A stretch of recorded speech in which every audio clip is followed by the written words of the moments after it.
Woo! What is up, YouTube? Yeah. My Cowboys family here, bringing you guys the latest update on our very own Dallas Cowboys. And of course, as always, thank you so much for joining us here tonight. Take a second to hit like, subscribe, hit that notification bell, follow us on all social media at MyCowboysFamily, and hop in the Discord. The link for that's in the description box down below. Yeah. And of course, you know what? Would it be kicking off a stream if our dog wasn't going crazy in one way or the other in the background? You guys only knew. She hears the MCF music and she instantly gets hyped. She started playing football in the background, guys. She's ready because we're ready for this big game this weekend, this Sunday night. I cannot wait, guys. I'm excited. You know, we work up for this. We have work. We have, kids got school. We got a lot of life things, shopping, band stuff for little G. A lot of stuff going on. And then when we sit down and break down the Cowboys, the excitement builds for this season, for this game. And especially for this game. That's what I mean. Yes. It's a little harder, I will admit, to probably get hyped against what was the Cardinals at the time. We didn't even know. I'll tell you one team we're not going to overlook, and that's the Niners. Oh, no. This is too much. It's too much deep-rooted hate from both these teams to each other, rivalry. But, hey, you know what we're going to talk about tonight. Their defense versus our offense. And, baby, it's an extra special day today because it's a good news day for the Cowboys, and it's a really big thing going into this weekend. Not that we're going to win because of this. We might just have all 5 offensive linemen on that field for the first time since the last time we played these guys into the wild card round. Yeah, January 2021. That's the last time all 5 starters were there. Now, we may have it. And the first time we'll see Tyron and Tyler side by side. Can this be happening for real? For real? We'll talk about it tonight here on MCF's Cowboys Chat with you guys in the family here, in the chat, and breaking down and our discussions. And we're discussing it all. So, baby, before we can even get into that and all that good stuff, the news, info, and updates, and the breakdown of these matchups, let's rep those that have repped it here on MCF.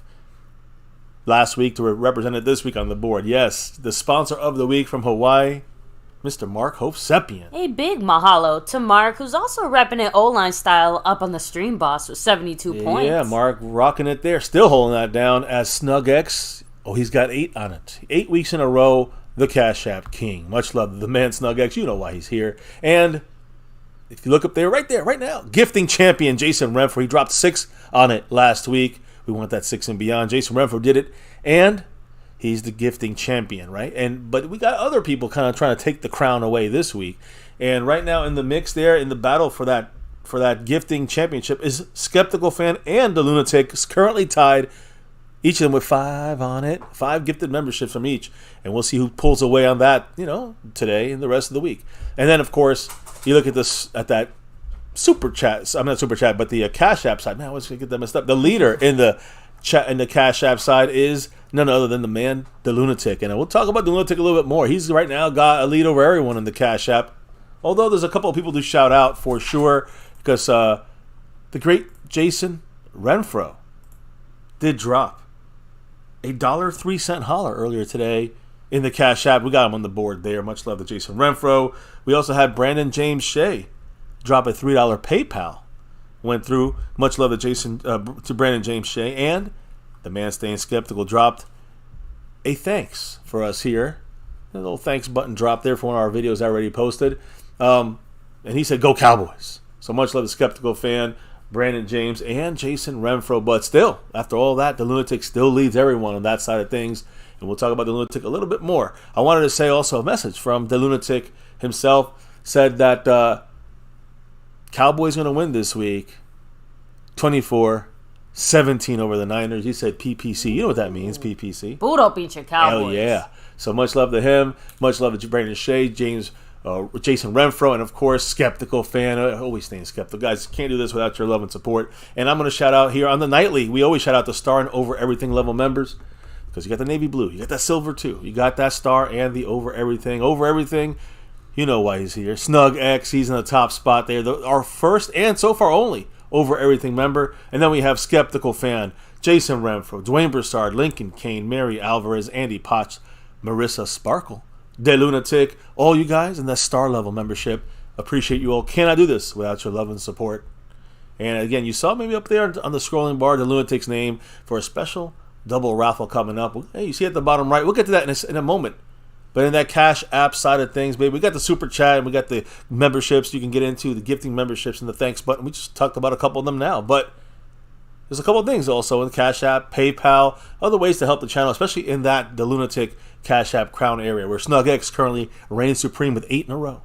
Of course, you have the Cash App money sign MyCowboysFamily, the Venmo at My-Cowboys-Family, the regular PayPal link, and last but not least, the Streamlabs link lets your comment show up on screen just like a Super Chat. Yeah, so on that note now, we do, of course, got to bring up one last thing, star level membership. Yeah, going to have that jersey raffle here. If you're in the star level, Sewn and Stitch jersey for one lucky winner. And also, of course, that means over everything level as well. So either level, yeah, you're in this thing. It's going to probably be next week is what the plan is probably going to be on this one. But we'll let you know if you're in the star level and you got a chance to win one of these jerseys once a month. We'll talk about that when that hits, right? When we get closer to that raffle. But there's another raffle on the way here, which is for this game, for this night, for the Sunday night football game against the Niners. And it is from De Lunatic. His Week 5 double jersey raffle. We just talked about the Sewn and Stitch jerseys. You know, it's Cowboy Mosh jerseys. We have a shitload of them. They're fantastic quality, authentic like the whole 9 yards. If you build up to $10, whether it's one night or a whole week or drop over 10, whatever it is, you are automatically entered with a raffle entry. Try to win. We're going to raffle off 2 jerseys, so there's going to be 2 winners. And so there's your chance to get into that. And there's even a way of getting a bonus membership, a bonus raffle. If you're in the membership in any of the levels, navy, blue, silver, star, or over everything. Bam. And you got you dropped 10 already. Well, if you're bam. you get the second raffle entry, which heightens your chance, of course, to win one of the 2 one of the 2 jersey raffles from Demand, the Godfather, De Lunatic.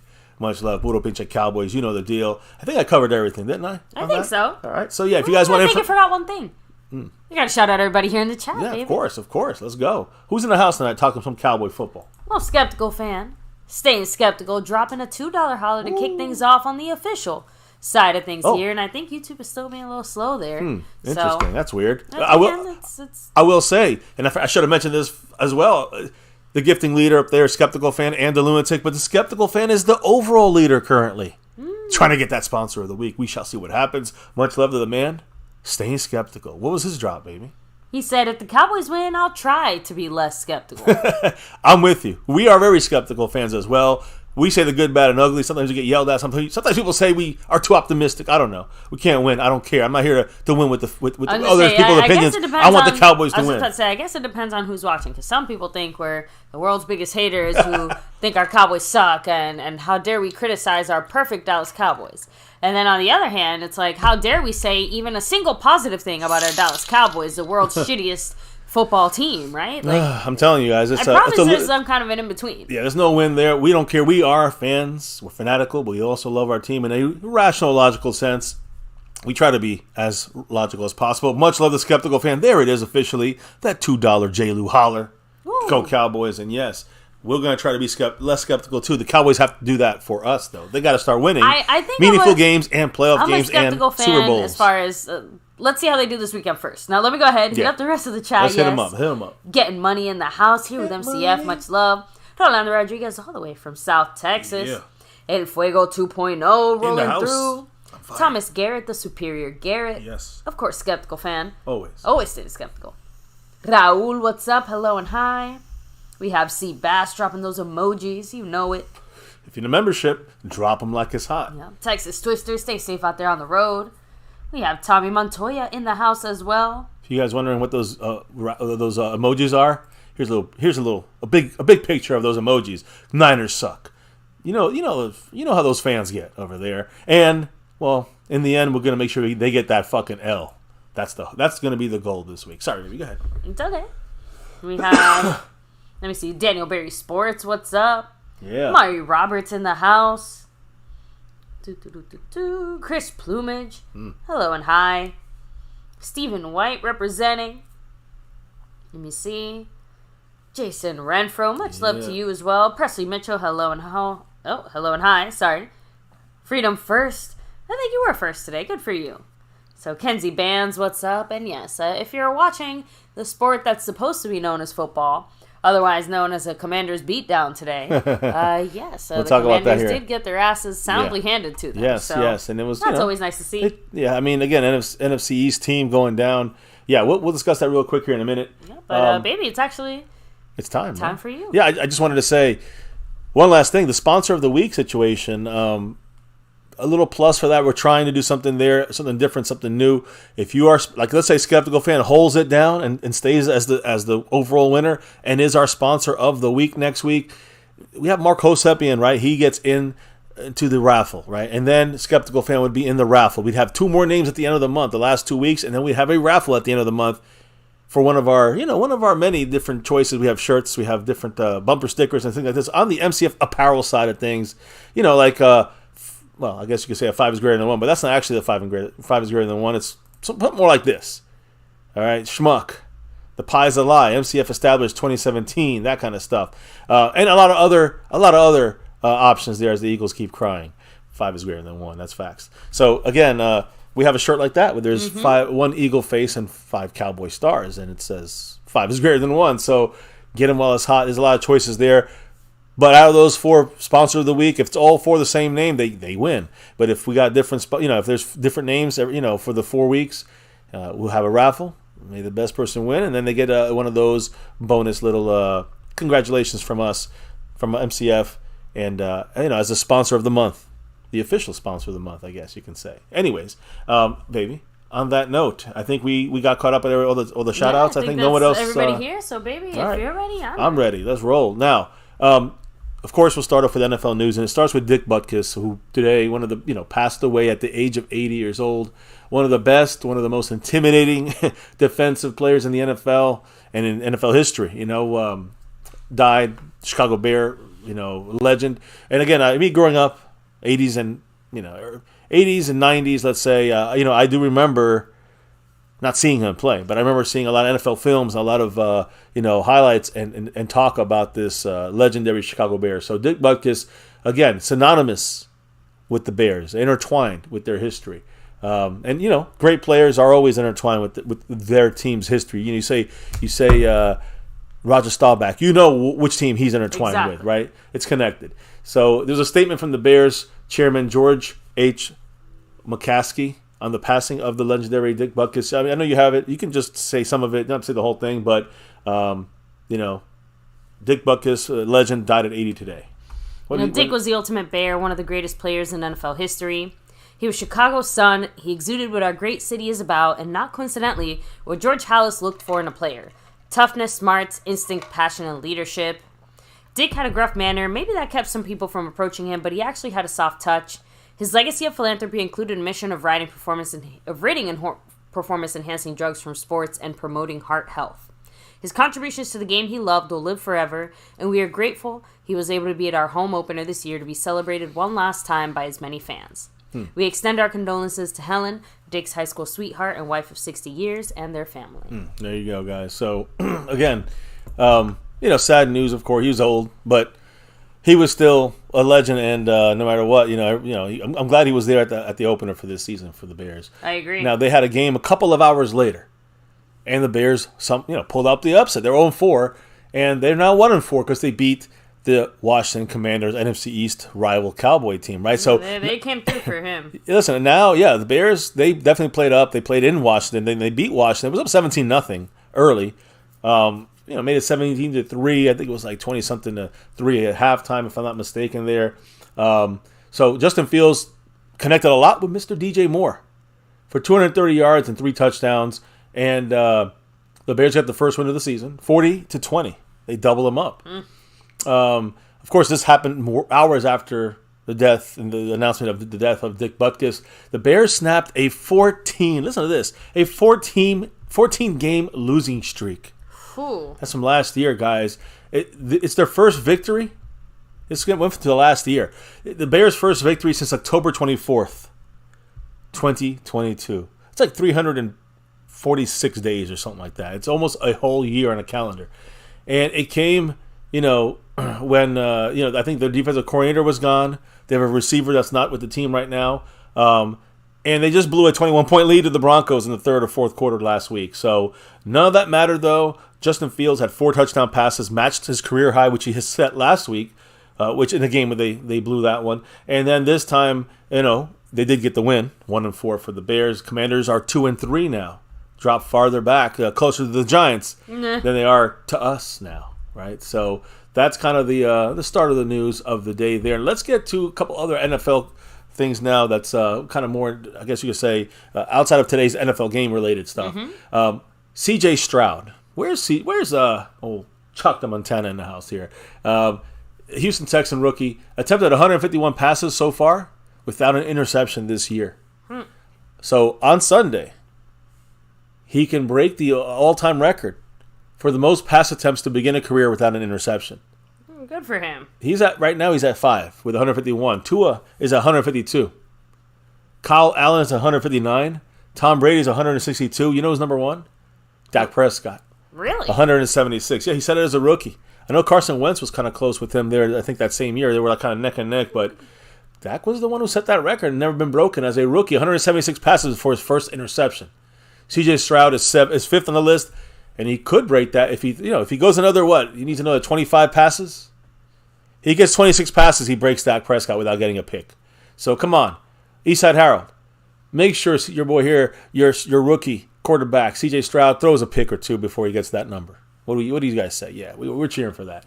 Former Bengals and former Cowboy offensive tackle La'el Collins showing video footage out there of him busting ass, working out, getting medical clearance from his ACL and MCL surgery that he had 2 weeks ago, and has been putting a lot of work in, putting those videos out.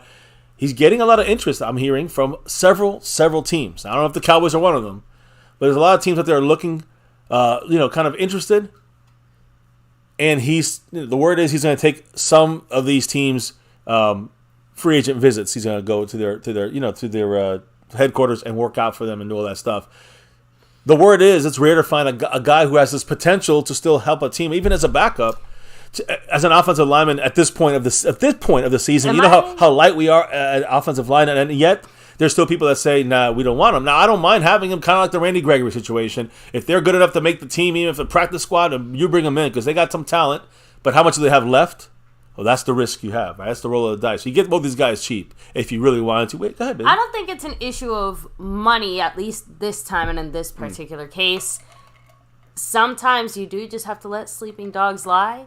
And realistically speaking, that to me just goes to show you how bad things are when it comes to offensive linemen in the NFL. If several teams are excited about a guy that the Bengals couldn't wait to drop like a freaking hot potato the second that they could. And we moved away from him after his yes, obviously hip, the injury situation, the drug situation, but the drug, trying to bribe. Yeah, we don't have to squeeze any juice out of that rock anymore. We have at least moved forward, and I think the guys that we currently have now, again, no amount of depth, including La'el Collins, is going to somehow save us from either missing a huge chunk of offensive linemen or being down to our 5th stringer at any single position. Anyway, back to you, baby. That's all. Yeah. No, I hear you. And listen, we have Elson Richards. We got Chuma Edoga right now. We have TJ Bass. We got Let's Go coming back. These are all guys, except for Bass, I guess. All these other guys can play tackle. Richards, Edoga, Let's Go. He'll be back soon, right? I love Scorpio's comment, by the way, on Dick Butkus. Bears played hard for Dick. Oh, yeah. Anyways, that's a great one. Oh, Scorpio is coming up with those. What's up, Stone Immaculate? Thomas Garrett. Chalked on Montana away. He's dropping them like it's hot. Hey, we also want to talk about... Listen, we're going to talk a lot about Brock Purdy, I'm sure. Today, of course, a little bit. And also, in the coming days, even more so. We talk about some key things for this game. But I wanted to bring up something kind of away from that since we're still in our NFL segment. Brock Purdy from the Niners, quarterback, of course, said despite being a starting quarterback in the NFL, now entering his second year doing this, he still lives and splits rent with a roommate in San Francisco. He drives a Toyota Sequoia. Sequoia. He's not very, he's not setting the world on fire with his vehicles. I've seen the prices in San Francisco. He's smart. Yeah, exactly. He's making $870,000. Now that's a shitload there, but even San Francisco it might not be that much. Doesn't go as far as you think. And Purdy said, quote, as far as roommates, so he and I are still splitting rent. I still drive my Toyota Sequoia. Other than that, it's pretty simple. So I guess he's surviving with $870,000. But again, starting quarterback in NFL, you don't really hear that kind of story, right? So, anyways, we'll be making him feel like he should be splitting rent with the Cowboys here in a minute, because we'll talk about that later in the week. We already touched on him yesterday, and his good and bad and ugly. Right? He's got a lot of good on him, but Mike McCarthy's the guy. I said pretty sounds like a cheap bastard. Maybe in San Francisco you got to be that way. I don't know. It's expensive out there, I'm assuming. Now, we do have, Mr. Mike McCarthy, who spoke today, and entering this week and I say week, I mean yesterday, really, when we need the practice. You got a lot of guys banged up and injured, and of course the focus is the Niners. McCarthy said at the podium today in his press conference before the practice, McCarthy was asked about why the Cowboys versus Niners is not just another game. And he said, quote, "This is not all about what happened last year. This is not walking down the street and you get in a fight with the guy and you come out on the short end, and then every time you turn the corner, you're looking for him. It's not about that. This is about winning the game.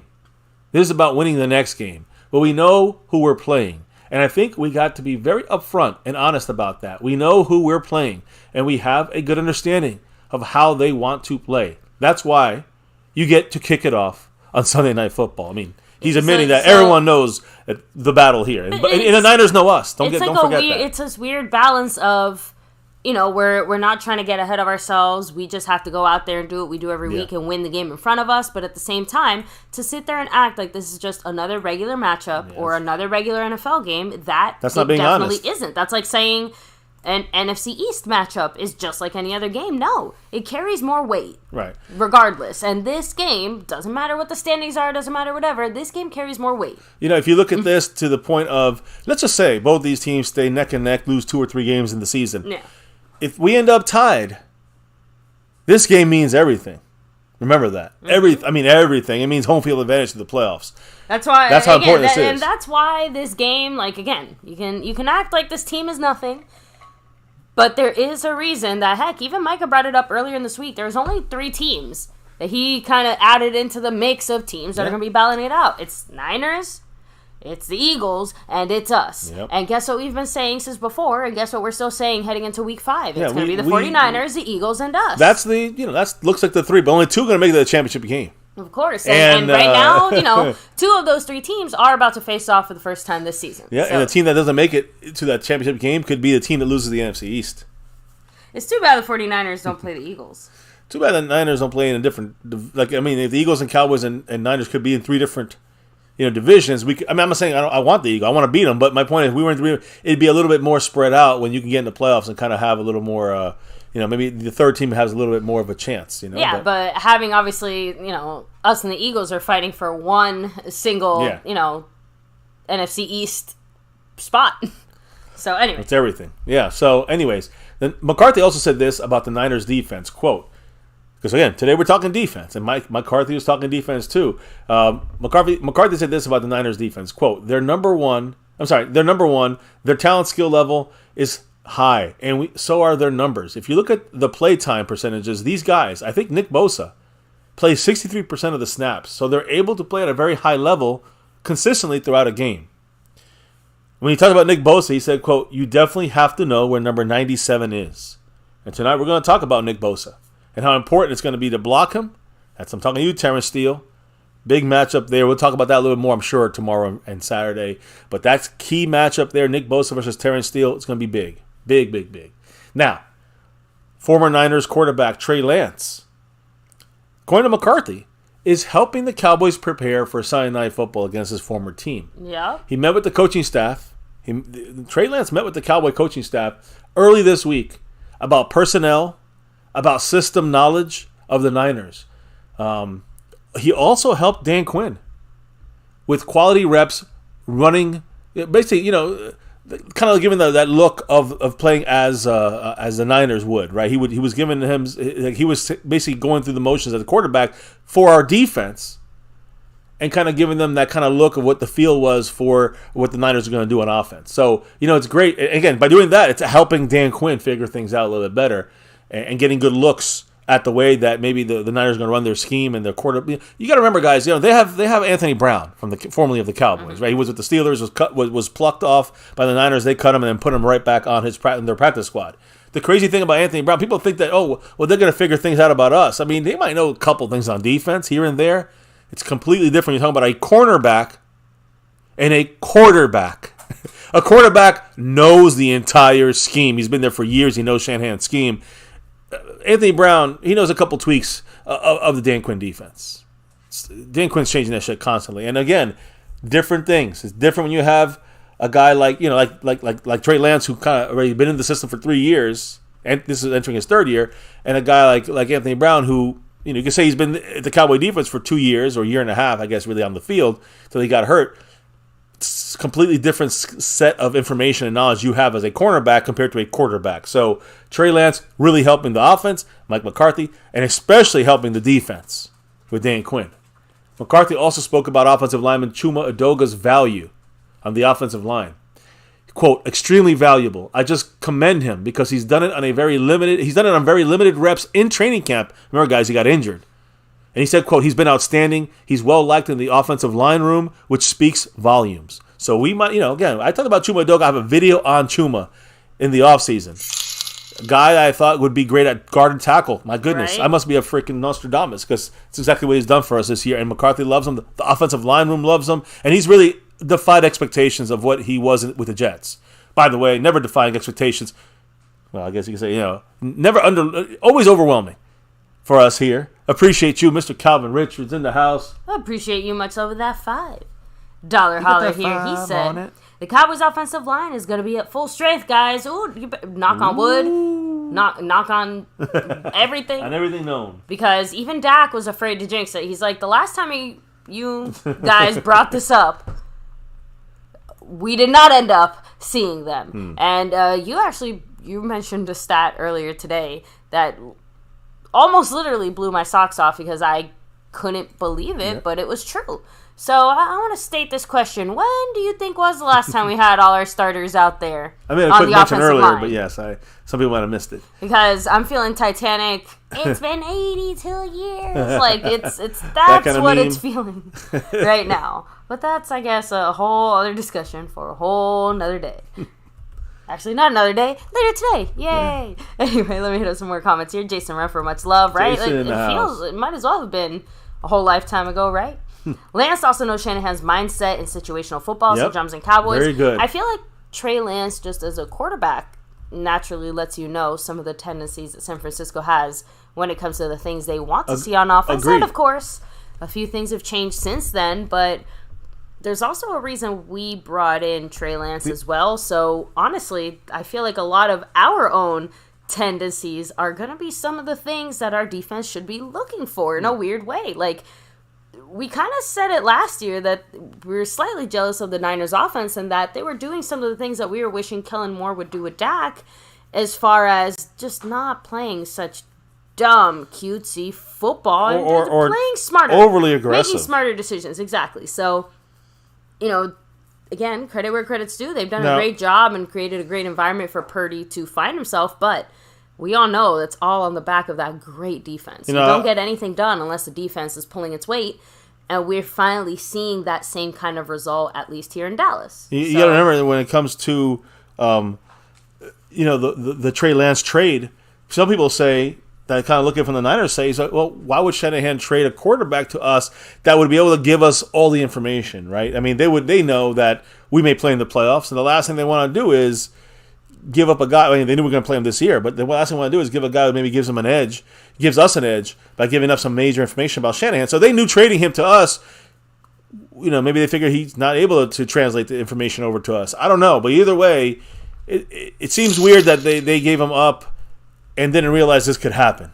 So I'm sure Shanahan is not going to be caught with his pants. They put all their eggs in the Brock Purdy basket. I don't really blame them.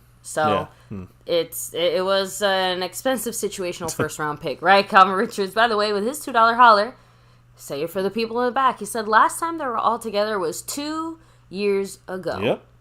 Yep. I mean, entire children have been born, raised in that time period. like a whole generation has passed since then, it feels like. But yes, 2 whole years have passed since the last time we saw all of our starters out there. And the craziest part is there's a starter that has not even played with another starter in an official NFL game. Yeah, I mean, again, let's knock on wood that this still goes this way. Yeah, I almost don't want to talk about it anymore. So let's kind of roll it a little backwards before you talk about it. Yeah, listen, as we keep it going here, we also had what do you call it? Mike McCarthy. He talked about our offensive lineman Chumadogi. Then he spoke about the injuries that's going down here. And yeah, this is the major stuff, and this is kind of what we're talking about. McCarthy said the hope for Tyron Smith with the knee injury and Zach Martin with the thigh is to start with rehab today and then be limited participants. And today is the big padded practice, right? So think about what I'm saying here, guys. This is kind of we can't skip the context when it comes to what we heard, what we all know the answer to. But listen to the context of this. This is this afternoon. McCarthy saying that Tyron Smith and Zach Martin will be in the rehab and will be limited today. Limited in practice. Rico Dowdle, according to Mike McCarthy, said that his hip, quote, feels good, and actually said expected him to take a step in practice today. So very good stuff for Rico Dowdle there, right? So we're getting kind of hopeful here. McCarthy said Dowdle's previous hip injury is the reason why the Cowboys team and him, quote, that's why we're just being cautious, end quote. And I understand, he's always cautious about injuries, McCarthy, and I can't blame him. That could derail your entire derail your day, as we know. So now that we got the McCarthy kind of thoughts, then what happened in practice? And this is really good news here because, again, McCarthy was like, we're going to hold these guys back. We're going to take it easy. They're going to be rehabbing. First and foremost, Randy Quaid, the actor, got off the Jerry Jones helicopter today, which landed in practice. Big game, big stars, and Jerry Jones bringing in the big guns there with the helicopter, bringing in, celebrities. The Cowboys are, going to San Francisco. And today's practice, yesterday they were doing some Nipsey Hussle over there, and today no California music being played at practice, none. Again, if you wondering what music they're playing, Little Baby, Something to Prove, Meek Mill, Philadelphia. These are the songs that are played during the special teams individual drills portions of practice. Not that it means anything, but hey, you see where their mind's at. As far as the defense today, the entire defense, including Malik Hooker, including Damone Clark. Yeah. These guys were injured on the list yesterday. He didn't touch on the injuries too much on these guys. Yeah. The entire defense was in full pads today. Major step for all these guys in full pads, even if some are limited. CeeDee Lamb, he had that knee tweak, kind of worried about that, was one of the 7 Cowboy players that resumed practice today, did not practice yesterday. Had that vet day, the rest day, whatever you want to call it. CeeDee Lamb back in practice. Tight end Peyton Hendershot, out of the 8 guys yesterday, or the 7 guys, Hendershot was the only guy on the 53-man roster that was not on the football field today in practice, out of everyone. And who came back? CeeDee Lamb, Tyron Smith, with full pads, guys. Zach Martin, full pads. Rico Dowdle, full pads. Stephon Gilmore had his vet day yesterday, full pads. DeMarcus Lawrence, vet day, full pads.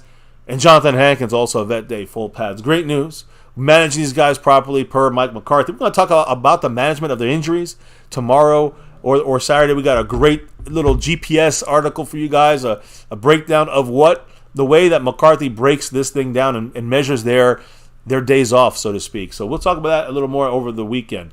Rico Dowdle also out there in pads. He was participating in individual and position group drills that they ran during the media portion of practice. That tells you, oh man, he's really doing a lot more than expected. That's the extra step McCarthy was talking about. Malik Hooker, who's battling a shoulder injury, also went through the drills. So it's good to see these guys out there, banged up or not. No more. The vet day really helped these guys, it seemed. And then we get to the injury report, baby, and that's the big one right there. Just to me, when you look at the injury report, that's going to tell you, really a good gauge of what's really going to happen. Forget about what's being said by Mike McCarthy and everybody. What's really going on? So Mike McCarthy, look, Micah Parsons, we know he's a guy that is going to be limited. And McCarthy said that yesterday. Said it again today. Micah Parsons, with the knee issue, right? He got in the game. Limited yesterday, limited today. That's expected from Micah Parsons. I wanted to mention Malik Hooker, shoulder injury, limited yesterday, limited today. But like I said, participating in drills. When they're limited yesterday, it could be an injury that happened in practice, and it might have been, And if they're out the next day, that's bad news. Well, he's back, limited. That tells you they're managing him. Great news. And then same thing with Damone Clark's shoulder injury. Both guys have, Malik Hooker and Damone Clark have shoulder injuries. That happened in practice or came from this game. Both guys limited yesterday. Both guys limited today. But that's the good news. They're not out today. Full pads. They were in pads. They were out there doing drills. They were in the practice. That's great news for both these guys. Now, Peyton Hendershot, tight end, the only guy that missed practice. And he was a DNP, did not participate in practice today. Yesterday and today, he twisted an ankle in that walkthrough, I think, or in the last day of practice last week. He's still out. I don't see him playing this week. McEwen's going to be taking that spot from him for now. He'll be the third guy. Schoonmaker is the number 2. Now, and we also know about Chuma Edoga. He's been the knee issue, the elbow issue, in and out, and questionable the last couple of weeks, but playing full practice this week. The man is ready to go. No setbacks. He's going to be in this game, and he'll be able to cover any broken offensive line issues we have on the left side specifically. So, who's left on this list, baby? This is crazy to me. So we look at Zach Martin. Well, first of all, CeeDee Lamb. The knee, he had a rest and a knee thing yesterday, a vet day. Today, he didn't practice. Today, full practice for CeeDee Lamb. He's good. He's going to be good to go for this game. Full practice for him, even with the little knee tweak. Zach Martin, who's a guy that, we've been saying, should be playing this week. He played last week, got injured at the end of the game, has a thigh injury now, did not practice yesterday at all. Kind of a vet day as well. Full practice today. Great news, Zach Martin. Oh, yeah. Big number 70, Gob. He's going to play. He's good to go, barring any setbacks. Now, we have a couple other names left.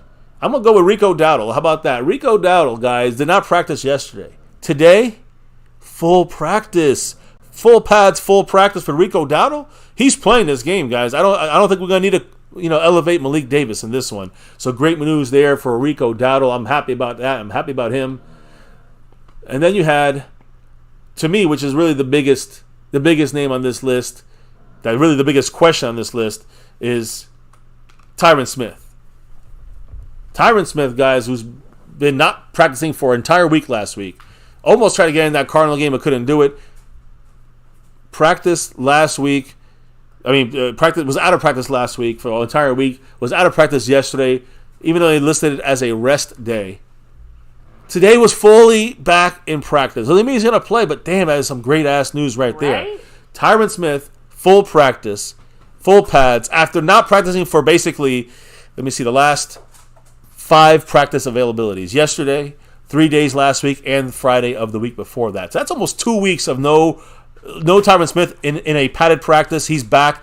On a Thursday padded practice. Hell yeah. And listen, the padded practice on Thursdays, that's the big one. Like Wednesday, they get they got you full pads, but they kind of get you in there a little slower. On Thursday, it's full blast. Zach Martin, full blast. Rico Dowdle, full blast. Tyron Smith, full blast in practice, guys. This is fucking fantastic. Of course, CeeDee Lamb as well, full practice. Edoga, full practice. But we know they're the limited guys. There's more resting them up for this game. So it looks like we have, knock on wood, a real good chance to see all our guys in full effect, except for Peyton Hendershot.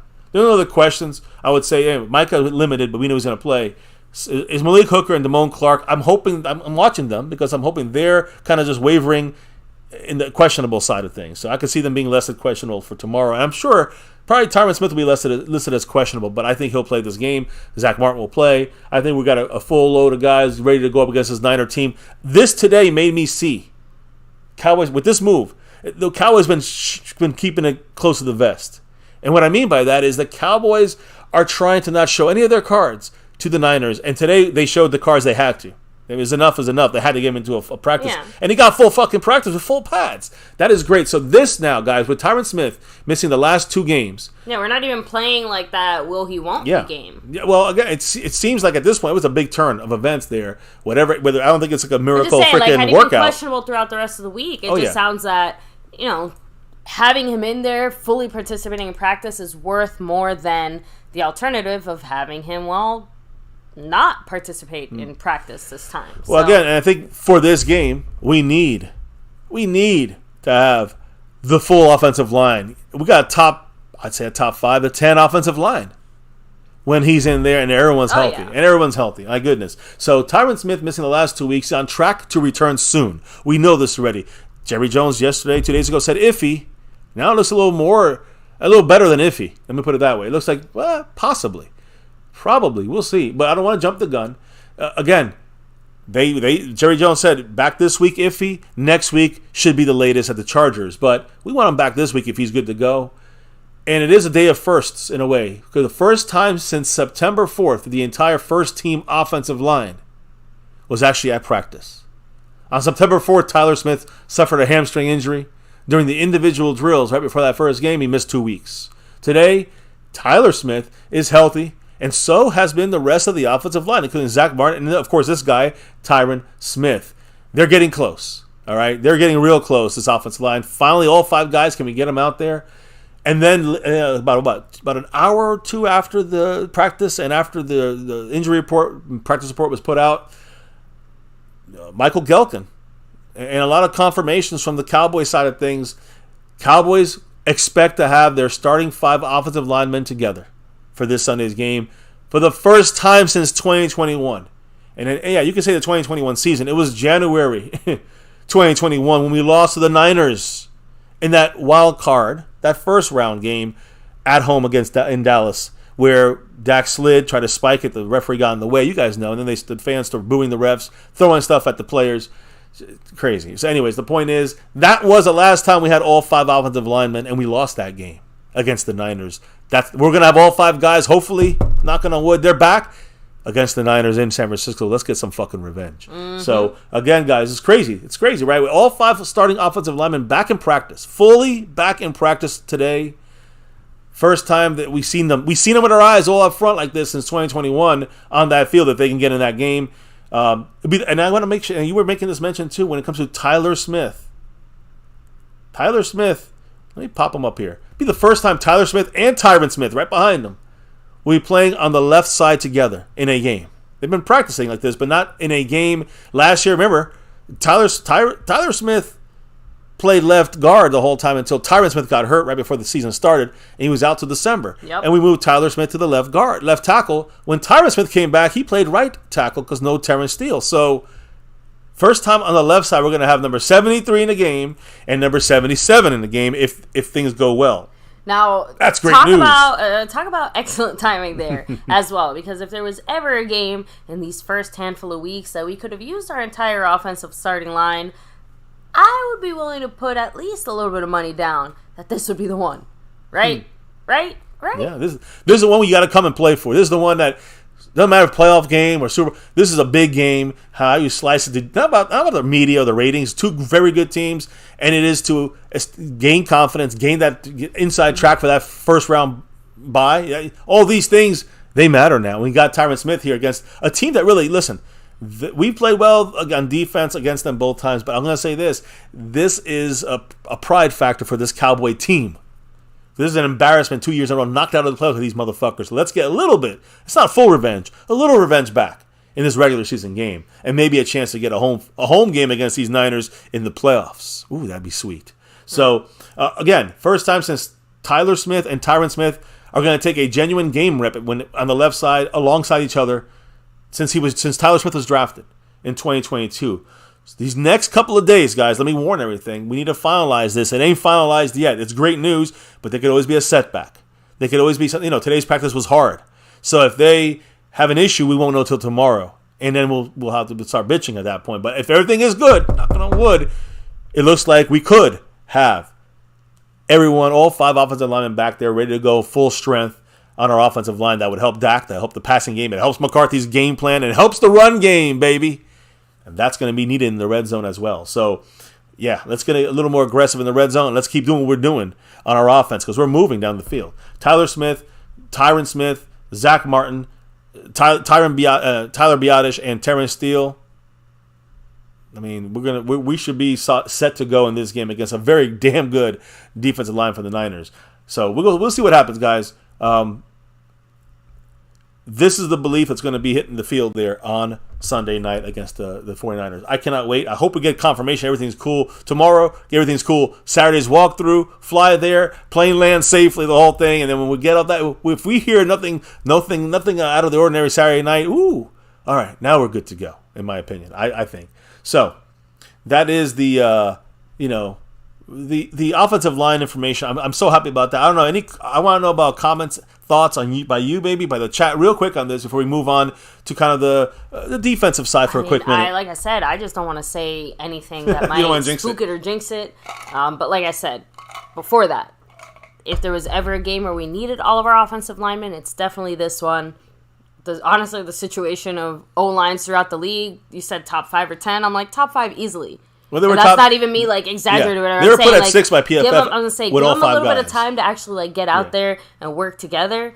I mean, fucking forget it. So this is absolutely our chance to capitalize, and we're gonna hopefully see some of the effects of McCarthy's more technicality and scheming and things like that, as far as, because remember, he puts so much thought into running the offense a certain way and playing guys in a certain way and things like that, and we're starting to see that reflected as well in the way we're managing guys throughout the week. So I've also said we're very lucky with the timing of our bye week here, so it feels like we're able to put all of our efforts into focusing on this game in a full way, and it feels like we have a little bit more breathing room just because of that Monday game following the 49ers game. So I don't know, I just feel like the timing of this worked out really nicely as well. Yeah, we get a Sunday night game, then we get a Monday night game, and then we get a bye. And then we're in town to see the Rams Cowboys. So I don't know, it just I don't think you could have asked for a better situation for this matchup to have occurred. Yeah. So, because I don't think it would have been, I think it would have been exciting and different or exciting and fun in a different way had it happened later on in the season. But realistically speaking, the game that'll matter more then is probably going to be more of the Eagles game or something like that. Yeah, I mean, listen.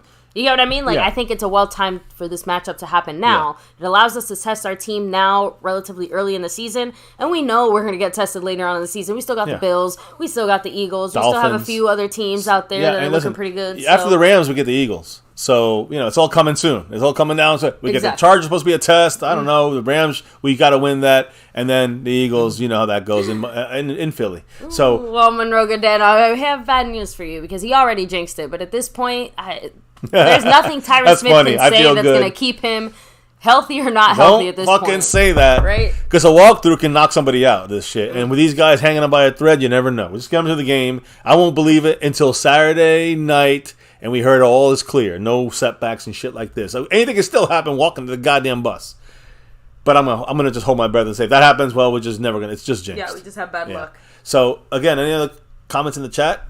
Before we get to the next segment. Well, first of all, shout out to the Lunatic. He said, San Francisco defensive players won't be saying our plans were predictable after Sunday.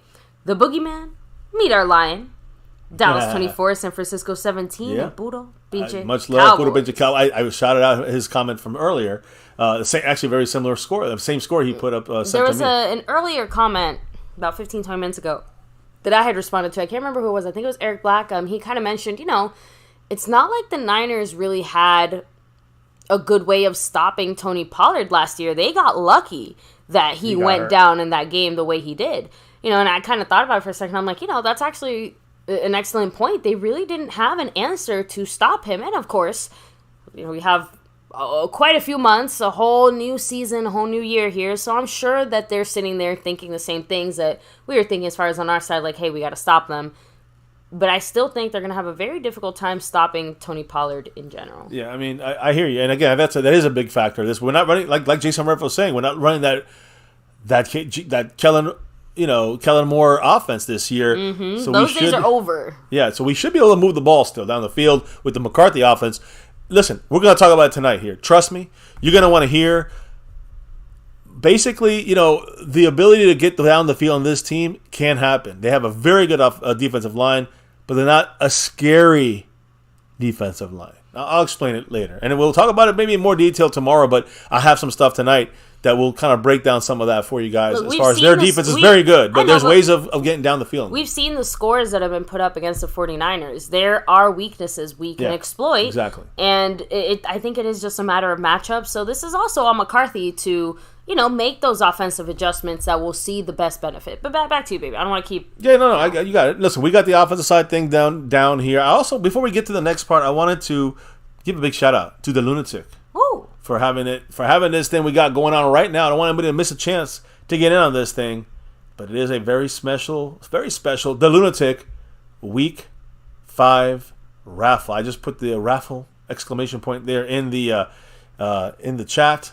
And baby, let's explain it real quick for everybody what this thing is and how do they get in. Again, guys, you want to represent the Cowboys the right way, repping your own authentic, like, stitched-in jersey, and your choice of the players available, style, size. We got you. Yeah, and you more, gotta rep it old school or new. More than those players you're seeing right there, by the way. Yes, yes. So that's just some of the examples there. How do you enter? Bam. You enter, drop $10, and that is cumulative, of course, but, through any of the variety of ways you can show the love here on MCF, you are automatically entered. If you drop, if you are in the membership, there we go, sorry about that. If you're in the membership, you do get an additional bonus entry. If you get into the 10 in, right? You have to get the 10 in first. Course. Yeah, no, I just make sure. You got to get in it first to get the bonus entry. You get that bonus entry if you're in the membership. You can jump into that. Sometimes you get into that, and it hits 2 for 1. You get both on the one drop. It's up to you. But either way, appreciate everybody in the house. And again, we can do it through gifting memberships. We count that. I know the Lunatic might have another open raffle entry or 2, I think, right? I think he's getting close to another one. I know he's got one, at least one. He can invite someone into the raffle if he wants to. So it's up to you. Let us know.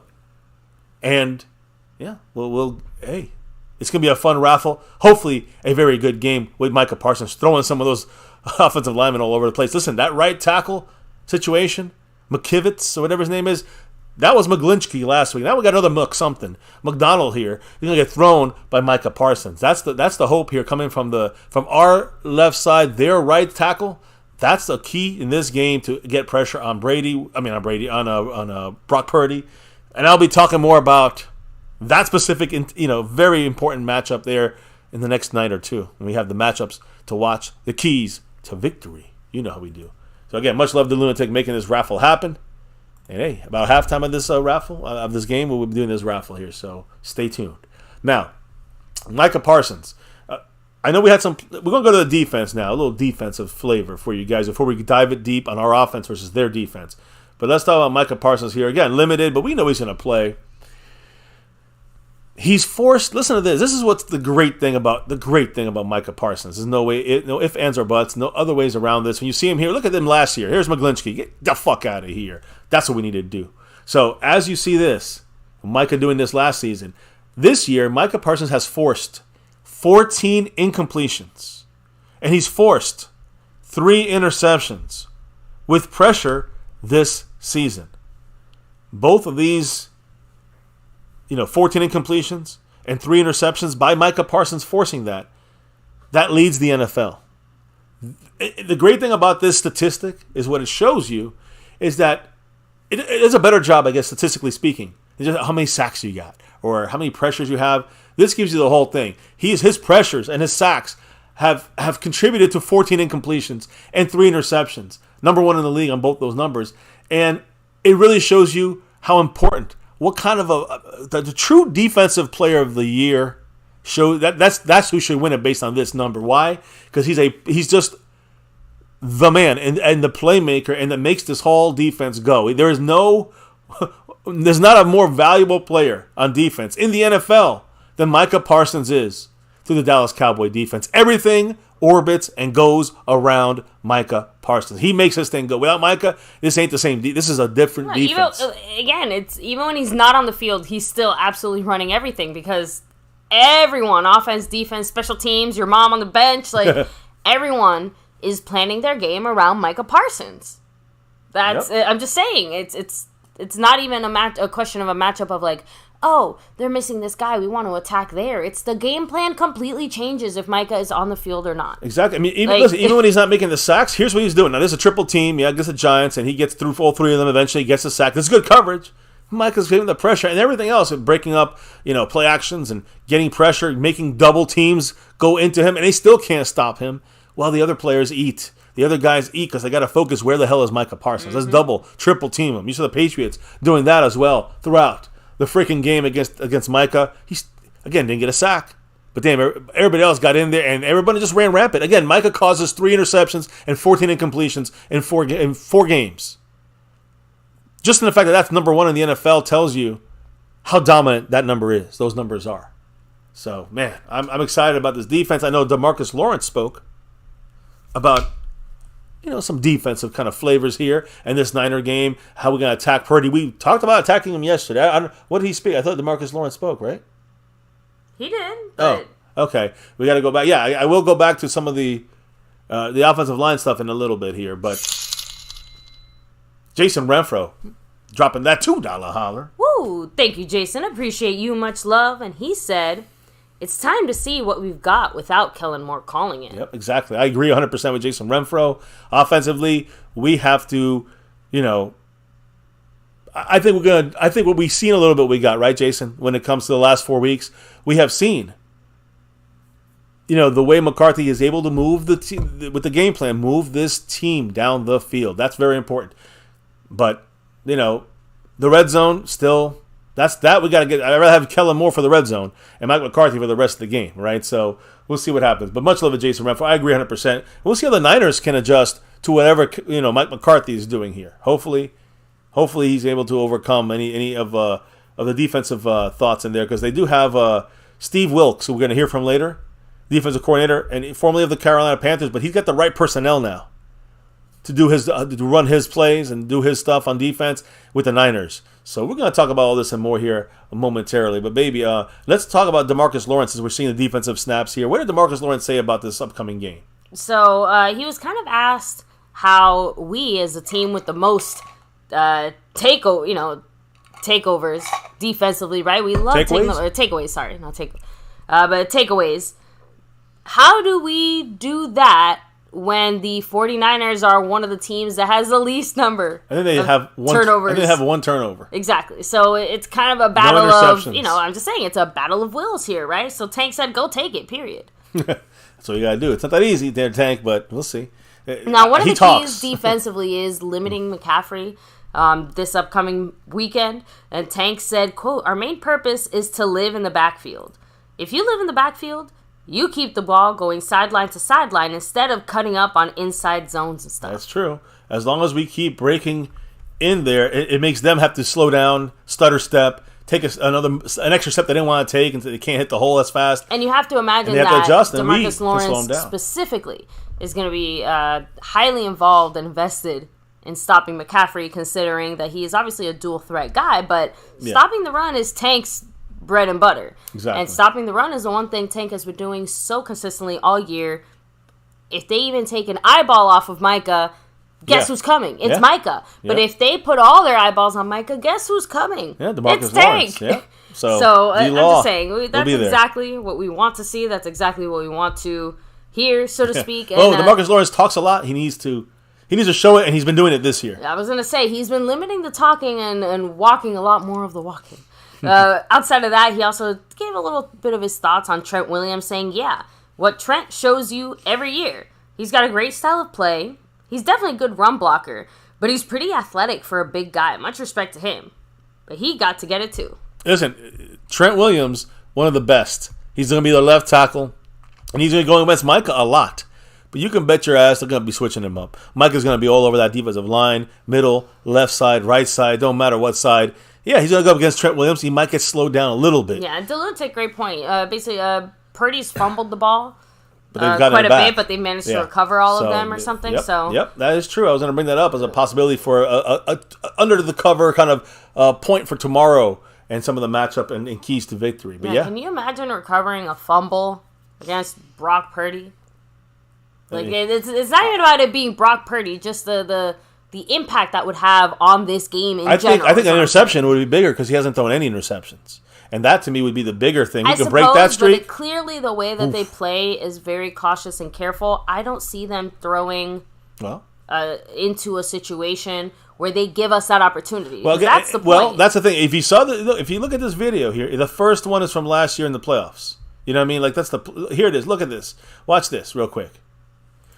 This is him in the playoffs. Look at what he does with the ball here. Tips it. That's the opportunity. We have to get. Micah just made that work. If Micah makes that work, we have someone pick that. We got to get opportunistic. And that's what the Cowboys are talking about. We got to get that. We got to get that ball when it gets tipped. We saw what happened when they went into Trayvon Diggs' hand in the end zone last year. It's a pick on Purdy, but we couldn't take advantage of that.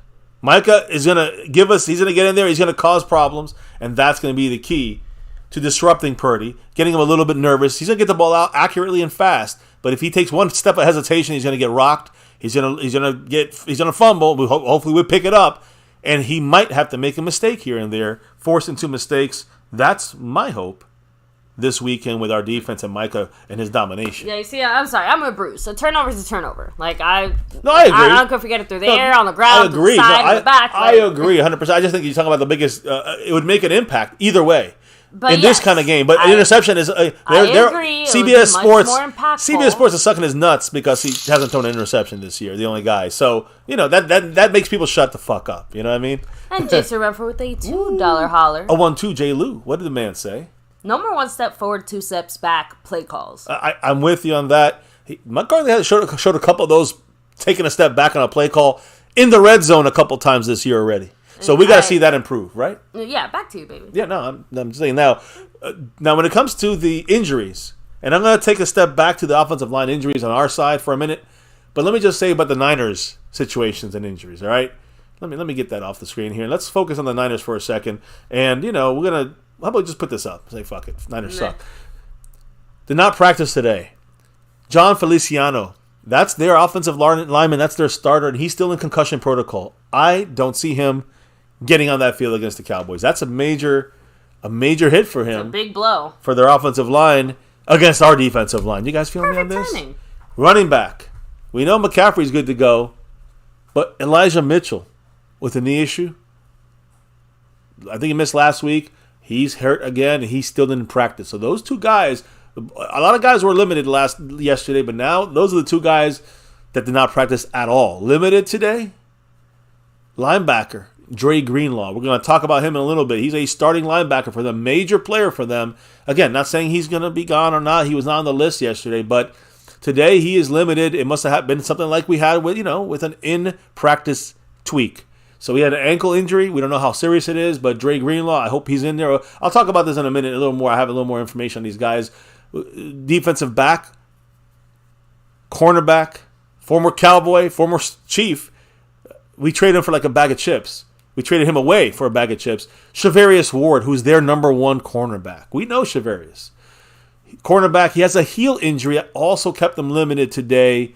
Something to watch with these two defensive players. They have two other offensive players also on the limited side of things. They both expect. I don't know about both of them, but wide receiver Jawan Jennings with the shin, he's their third guy. He's iffy in this game, still limited. And Deebo Samuel, who... It sounds like they still got him listed with the ribs, but it sounds like he's over the rib injury. It's more about the knee issue, which is, popped up on there. We'll keep an eye on him. Of course, he's their biggest playmaker on this list as far as the offense is concerned. So far, it looks like the Niners will have their full wide receiving core at their disposal. Brandon Ayuk missed their game on Thursday night against the Giants. Jawan Jennings missed Sunday's game against the win against the Cardinals. Deebo Samuel, nursing a rib and knee injury, but that, again, the rib seems better. Knee is the bigger issue. But overall, not a big concern either way that he's going to miss this game. So Deebo Samuel, even though with all these question marks, it seems he will play. The other big name is, outside of Dre Greenlaw with the ankle, Shavarius Ward with the heel. He clarified that he's been dealing with plantar fasciitis. And that includes sharp pain in his heel and in the arch of his foot. It's painful. He says to be able to cut, it's hard. He said treatment has helped him, though. He said he does not expect to miss any time from the injury, and he may not, but keep this in mind.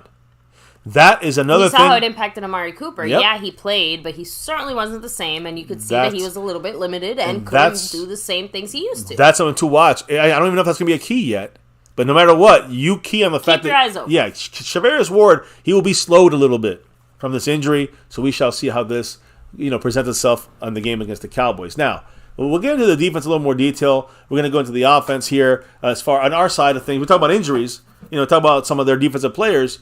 Let's talk about our guys real quick on a couple of thoughts from our own, hearing from our own Cowboy players on our offensive line. And specifically, let's take a look at, this. Boom. The middlemen, those three guys. No Tylers, no Terrence Steele or Tyler Biadasz. We got these three bad guys here on the field. Number 73, number 70, number 77. Maybe who spoke first on this crew? Well, honestly, they all talked about each other, which is really funny. But we'll go ahead and start with Zach Martin, because he had this to say about Tyron Smith. Having him right there is going to be huge. It's going to be huge to have that continuity from training camp transfer to the field, and it's going to be awesome. Sucks they play so far apart. Yeah. As far as having the potential of having all 5 offensive starters, as far as the O-line, right? He said it would be huge. Us five have never played a game together. We're excited to get out there and play a game together. He's not even saying anything crazy, guys. Yeah. The crazier part is the fact that, again, it took this long to get here. So, now, Tyler Smith said this about Tyron Smith. Number 77, right? He'll be coming back. What did he say? Yeah, he said, this group has never played together. We're excited to go out there and get to work. So, again, very similar to what Zach Martin said. Just also excited to play. And Tyron Smith is probably the one suffering most of all because he has to be sitting on the sideline watching everybody else have all the fun. As far as missing the last 2 games especially, he said it's tough just sitting there watching your team. Nothing you can do about it. They played their butts off the last couple weeks and continue to keep moving forward. And we know he was upset because if you saw him during that Arizona game, man, very, very upset there on the sideline. Yeah. Poor Tyron. Yeah. Anyway, like I said, that's it as far as the O-line and their direct comments there. So, again, good to see all these guys ready to roll out on that field and, let's just say get that first part of revenge. Now, when you look at the Niners, let me put them back up here. The Niners do. Hopefully we'll make them look real sucky this week. That'd be nice. But the San Francisco 49ers, give them the big L this weekend. They have special teams, guys. And I'm going to quickly touch on that. Jake Moody is the Niners kicker. Remember, they kicked out, what's his name? Robbie Gould. Yeah. So, again, Jake Moody has yet to miss an extra point this year. He's kicked all of his 9 field goal attempts have been good. So, he's perfect on the year. Just keep an eye on that. They need a field goal. They got Jake Moody. He knocks them through. The Niners have a punter, Mitch Wishnowski. He's averaging 45 yards a punt. That ranks 23rd in the NFL among starting punters. So, 23rd, not very good. We should be able to get maybe a couple returns on punts. We'll see what happens. Now, Ray McLeod III. He does the punt return and kickoff return work for the Niners. He averages 11 yards per return. That's almost double of Turpin's numbers. So that tells you he's definitely dangerous. McLeod also has 100 yards of punt return yards this year. Punt return's a lot harder to get the kickoff return yards. That is 5th best among punt returners this year. So you got to watch for their return guys. Now, the Cowboys' punt defense has shown it's one of the best in the NFL, and they're trying to, prove to be an elite crew here on the Cowboy roster. We'll see. This is going to be a good return team, punts specifically. So keep that in mind. But kickoffs and punts, we got to make sure we defense this right. And they got a good kicker, and they got an average punter. We'll put it that way for now. Now, they have their defense spoke, guys, and when I say their defense, I mean their defensive coordinator. Last night we heard about what's his name, Shanahan speaking. Mm-hmm. Today, defensive coordinator Steve Wilks is speaking. Shanahan is the offensive side, but we're going to hear from the defensive side. What are their plans on attacking the Cowboys? When it comes to Steve Wilks, defensive coordinator formerly of the Carolina Panthers, what did he say? We've had 2 good days of preparation getting prepared for the Cowboys. A very tough and physical game. I'm sure it's going to be this Sunday night. Good football team, well coached. I think Dak is playing good football. I think he complements that with a solid run game with Pollard, and then his ability to be able to play action and get the ball down the field. Ferguson's a good tight end that can hold his own in the run game and can definitely be a problem in the pass game. When you look at their receiving core, I think they're dynamic with CeeDee Lamb also leading the way. So he was also asked, do you kind of expect to see CeeDee Lamb a lot in the slot?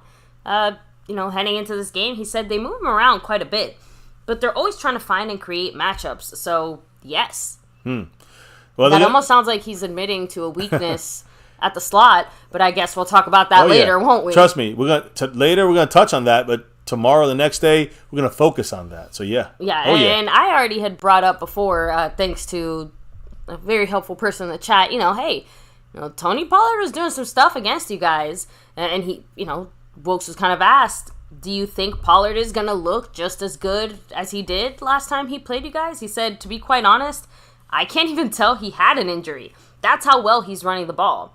So, yes, he does look explosive, and he's doing some good things. He could take it the distance, run between the tackles. They love to try to get him on the edge, so he's playing at a high level for them right now.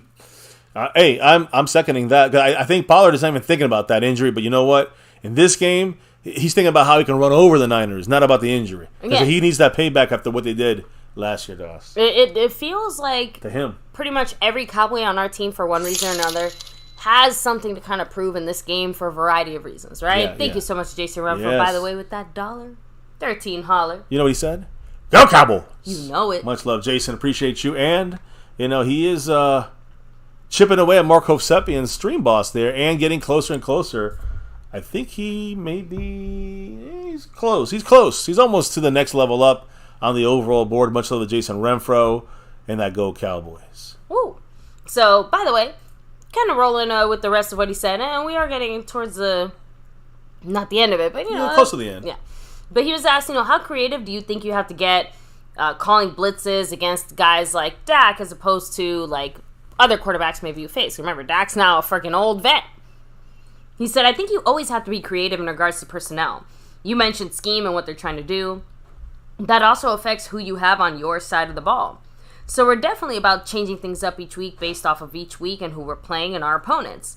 So we understand exactly who he is as a player and what he's capable of doing. So again, they've done a good job, keeping Dak, held back. But I'm going to say this again: different, like Jason Renfro said, different scheme now with McCarthy. How good will the Niners defense this? We'll have to wait and see, and we'll have to see the adjustments that McCarthy's going to have to come up with at times against a very good defense and a defensive play call, scheme, defensive coordinator like Wilks. I think Dak's footwork and rhythm and timing has improved tremendously for sure. in a way that is atypical of, his last handful of years in his career. Agreed. So that has taken a big step up. Of course, he still has his Dak tendencies. And yes, as we all saw, he's definitely not as mobile as he used to be. But he is still absolutely mobile. He still has lots of power. And again, with the improved footwork, that has brought an increased accuracy and connection. Yep. Like as far as, remember, the footwork rhythm, the timing of it with his receivers, with his tight ends. Again, we need to see more execution on the other side of the ball. The guys catching the ball are the guys who need to execute a little bit more than I would say currently Dak Prescott. I agree. But anyway, that's just, what Wilkes had to say in that regard. He also was asked, is it useful for you to go back and watch that playoff game against the Cowboys? He said it's always useful. I can't even tell you all the kinds of games we go back and watch and try to find this or that and like, are they consistent? If that's what's changed. So, yes, I've watched it. We all watched it. Huh. Remember, they didn't go to the Super Bowl, so watching that game probably was their Super Bowl. Anyway, as it always is. He was also asked, defensive lineman Javon Hargrave, has his familiarity with the Cowboys, has that helped at all? He basically said, quote, he's definitely talked about the things that he was able to do, they were able to do in the past, going against those guys twice a year. Him and the D-line coach, Chris Kachuk. How the heck do you even say that? Kachurek. There's no ch sound, but okay. All right. Kakurek. And talk all the time. Chris and I, of course, collaborate, try to come up with the best formula up front. Chris does a tremendous job with those guys in creating and coming up with the scheme for that particular week. We'll see what happens. Based off of protections and those kinds of things. Yeah. So, yes, we've got some tidbits from him, and hopefully they come into play for us on Sunday. I hope they don't for the Niners. And Skeptical fan, take it easy. Yes. Have a great night. Yes, I see Tommy Montoya in the house, Eric Black in the house, El Fuego, much love, Tommy Montoya. I can't wait either. Choctaw Montana here chilling with us. Everybody hitting that like, hitting that subscribe, the notification bell. Frank Moyer in the house. Much love to you, Frank. And on and on. Jason Renfro. And Eric Black. Again, Dak has definitely adjusted a little bit to that. That's why we mean by McCarthy has definitely helped Dak in a lot of ways. Well, what did he say about the... he said that Dak has to quit forcing throws. I agree with that. That's what I'm saying. Like, we have seen McCarthy's him help with that. Now... Is it perfect? No. I still am not a fan of those weird, tight end throws up the middle into like triple, quadruple coverage because we've seen it a few times. It worked like once or twice. It was neutral once or twice, and that it at least didn't result in a pick. And Dak was picked off for the first time, basically in a situation just like that. Yeah, forced in there. So Dak Prescott. Now you talked about Steve Wilks. Dak versus Steve Wilks for a minute here, right? Now listen, I'm gonna put some Dak playoff ball here. Even Kellen Moore, right? Moving down the field. Seems like we're doing a better job with McCarthy, but it's not as attacking like you're seeing here. Last year's playoff, fantastic win by Dak and the Cowboys. But Dak Prescott versus Steve Wilks. Dak's stats versus the Niners defense. The last two times we played them, you don't want even me to talk about this, guys. You know, Dak Prescott averaged 57.8% completion percentage. That's horrible for Dak. He's averaged in 2 games 230 yards. I'm saying 230 yards in 2 games passing and a 66.5 quarterback rating. Not very good numbers against a very good defense when it comes to the Niners. But when you look at the fact that Dak also, you added to the mix, that Dak's only thrown 2 touchdowns, 3 interceptions, taken 6 sacks, and is 0-2 against the Niners. This hurts here the last 2 games, right?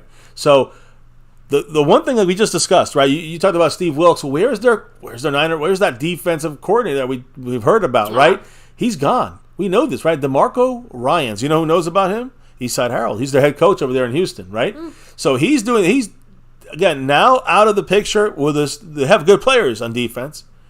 Well, can Steve Wilks make it work? Like I said, he's well traveled. He spent time in Carolina. He spent time with Arizona and with the Cleveland Browns. And now he's in San Francisco this year for the first time. So he has a certain scheme that Dak is going to have to beat. Now, listen, with the Panthers and kind of coaching them last season, Wilks, they ranked in the bottom half of every major defensive category with the Panthers. Better players in San Francisco, right? And you didn't have that in Carolina. You have good players, great players in San Francisco. It also sounds like it's a bit of a slightly inherited situation in that, you know, it's not like you went there and built it from the ground up. Right. You did inherit quite a bit of that goodness. But, you know, it's the players that are capable to run a scheme that they couldn't do in Carolina is where I think the difference you're seeing it this year in San Francisco. But they're still not as dominant as they were last year overall. And Dak will have to figure out Wilks' cover 3 scheme. If that happens, with McCarthy scheming, right? With Dak figuring it out and McCarthy scheming the plays, nothing else should really stand in the way of this offense outside of the fucking red zone shit. I'm just saying, try to overcome the defense on a regular basis. We should be able to do this against Steve Wilks and his defense. We just heard how he's going to try to shut us down. Listen, when it comes to NFL's favorite personnel groupings, we're talking about 11 personnel, 12 personnel, 10 personnel. Number 1 in the NFL, 11 personnel. 11 personnel means 1 tight end. I'm sorry, 1 running back and 1 wide receiver. I'm sorry, one tight end and 1 running back. 1 and 1, 11. And it's 1 running back, 1 tight end. That leaves you with 3 receivers, which is something we did a lot with Kellen Moore. A lot. So NFL average, number 1, at 59.7 is 11 personnel. 12 personnel is next with only 18.6. 12 personnel is done. 21 personnel, which is 2 running backs and 1 tight end. 12 personnel is 1 running back, 2 tight ends. The 2 running backs, 1 tight end is only 7.4% of the time. 13 personnel, 1 running back, and 3 tight ends is done about 3.4%. And 22, 2 running backs, 2 tight ends, usually goal line and short yardage, is done about 2.4% of the time. 11 personnel snaps this year. Weeks 1, 2, 3, and 4. 92% has been the Rams doing this. The Rams use 11 personnel, and they've been doing this for years, using crazy amounts of 11 personnel. And the Panthers, and the Bengals, and the Colts, and the Washington Commanders, all these guys, they use a lot of 11 personnel. The NFL average for 11 personnel, that, you know, as far as the teams that use it, well, what's the average within the teams that use it? Because it's done 59, almost 60% of the time, it's done by all NFL teams. But within the 11 personnel usage numbers, the average is 61.7%. The Cowboys are right there exactly at 61.7% as how much we use 11 personnel. We are at the bottom, guys. There's literally 7 teams below the Cowboys that use less 11 personnel. That means 3 receivers, 1 running back, and 1 tight end. We've changed a lot. I'm telling you guys, Kellen Moore would be at the top of this list in 11 personnel. This has changed a lot. Could that be some of it, the defense putting it away for us early, and then we roll on a lot of running plays, kind of running the clock a little bit more later in games? That what if part of the reason that we were looking good is because on the flip side, Kellen Moore's crazy wackadoodle plays actually were good schemings, more or less, against the 49ers. Like, well, McCarthy's, slow and steady wins the race type of more conservative offensive game plan backfire on us? Well, we had more 11 personnel against the Niners last year in the playoffs and the wild card game in the playoffs against them, and they fucking still were able to stop our offense. That scheme did not work. So now we're using less 11 personnel. If you talk about the Niners specifically, I'm talking about everybody. Okay. But the fact that we have changed our offensive schemes so much in the sense that we're not using this 11 personnel as a top 5 or 10 team in the league. We're using it at the bottom 8. We're the bottom 8 of using this. We don't use 3 receivers too often. We're using a lot of 2 receiver sets, which means 2 tight ends, one running back. And we use a lot of Lipke this year, using 2 running backs and 1 tight end. You're still running. Well, you can do that, and you still have 2 receivers on the field. Right. The Cowboys are mixing it up a lot more personnel settings, is my point. And, you can say, is Dak good, bad? What's going on with Dak? Well, Dak Prescott, again, second best in the NFL at this. Only 1.3% of Dak's attempts have resulted in a turnover-worthy play this year. Again, second best, of course, is number 1, Brock Purdy. So, now, as we keep moving into this here and kind of breaking things down, I want to find out about this 49er defense. And of course, we're going to hear from some of our Cowboy players on offense. Of course. But first, why don't we discuss what the Niners are really doing on their defensive line, and really, obviously still very good. We talked about their coach, but when you look at the Niners defense, it starts with Nick Bosa on the defensive front. The Niners have spent a huge amount of resource on the defensive line to stop the run. Not just on us, on every team. That's their goal. Nick Bosa creates pressure at a very high level, ranks first for the 49ers in total pressures. Nick Bosa. Number 97, do not forget of him guy. You're going to see him all game, all over the place. So I'm talking about he's going to still rush from that left side, our right side, but he's going to create a high level of pressure. He's elite when it comes to stopping the run. He's an all-in-one package guy there. And maybe the best run-stopping edge rusher in the NFL, even better than DeMarcus Lawrence, who's one of the best. Now, on the inside, along with Nick Bosa, he's on the outside. He's an edge rusher, like Micah Parsons. But Javon Hargrave, we know him. He was in Philly for a year, I think, or 2. And he was in there manning the middle. He did a great job. He hurt us a couple of times with the Eagles. He's second on the Niners team in pressures, coming from a 3-tech spot, 1-tech spot, inside pass rush or defensive tackle spot. So that doesn't come too easy there. With Nick Bosa there, he's really getting a lot of the blocking and the attention. So Javon Hargrave, who's very good at pass rushing in his career, is even better now, it seems. He's doing very well. So you got to watch out that their right side. When we look at our offensive line, Zach Martin, Terrence Steele, they got their hands matched full when it comes to pass blocking. Run blocking, that's a weaker side, I think. For the running comes better on the right side, especially when Nick Bosa is not there. So Javon Hargrave, he is also tied for first in sacks on the team. He's got the most sacks on the team, and leads the Niners in defensive stops. Completing the talented defensive line for them is Arik Armstead, who's always been a name we've heard from this defensive front. So, they also have Javon Kinlaw in the mix. They got themselves a pretty damn volatile defensive line. Arik Armstead has given us problems in the past. I mean, Javon Kinlaw, these are top level defensive tackles and defensive edge rushers. Both these guys specifically, Armstead and Kinlaw, are powerful and fantastic at creating pressure, especially from the inside, from the interior stunts and all that kind of stuff. You're going to see that happening. They got 4 top-level pass rushers and pretty damn good run stoppers on the defensive line. So that's, again, this team, the Niners, have 97 total pressures pass rushing wise and 9 sacks so far this year. They rank 3rd in rushing yards allowed. So again, they will stop the run, and they're damn good at it. The key here, especially in the pass protection side, is going to be Terrence Steele versus Nick Bosa. That's one of the biggest matchups, and we'll talk about that more tomorrow. But don't let he only has 1 sack, Nick Bosa. Again, if you kind of saw Micah not get a sack last week, but he tore it up. Similar situation. That 1 sack, guys, he's tied for 5th most pressures at the edge spot. He has the most quarterback hits in the NFL. And again, PFF-wise, he's the 3rd highest graded player at rushing the passer. So Micah's great. Micah's elite. But Nick Bosa is right with him. I mean, right there with him. Elite as well.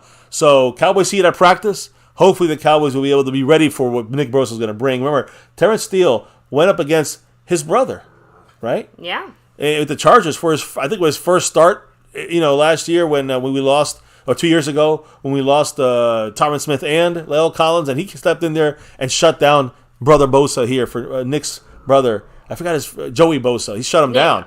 Nick Bosa, can we do the same thing with Terrence Steele? We shall see, but it's going to be that time for him to show up. Terrence Steele versus Nick Bosa. It's going to be a matchup to watch. We're going to talk about that tomorrow a little bit more. Jason Renfro dropping that dollar a holla. Woo, thank you, Jason. I have a feeling Go Cowboys.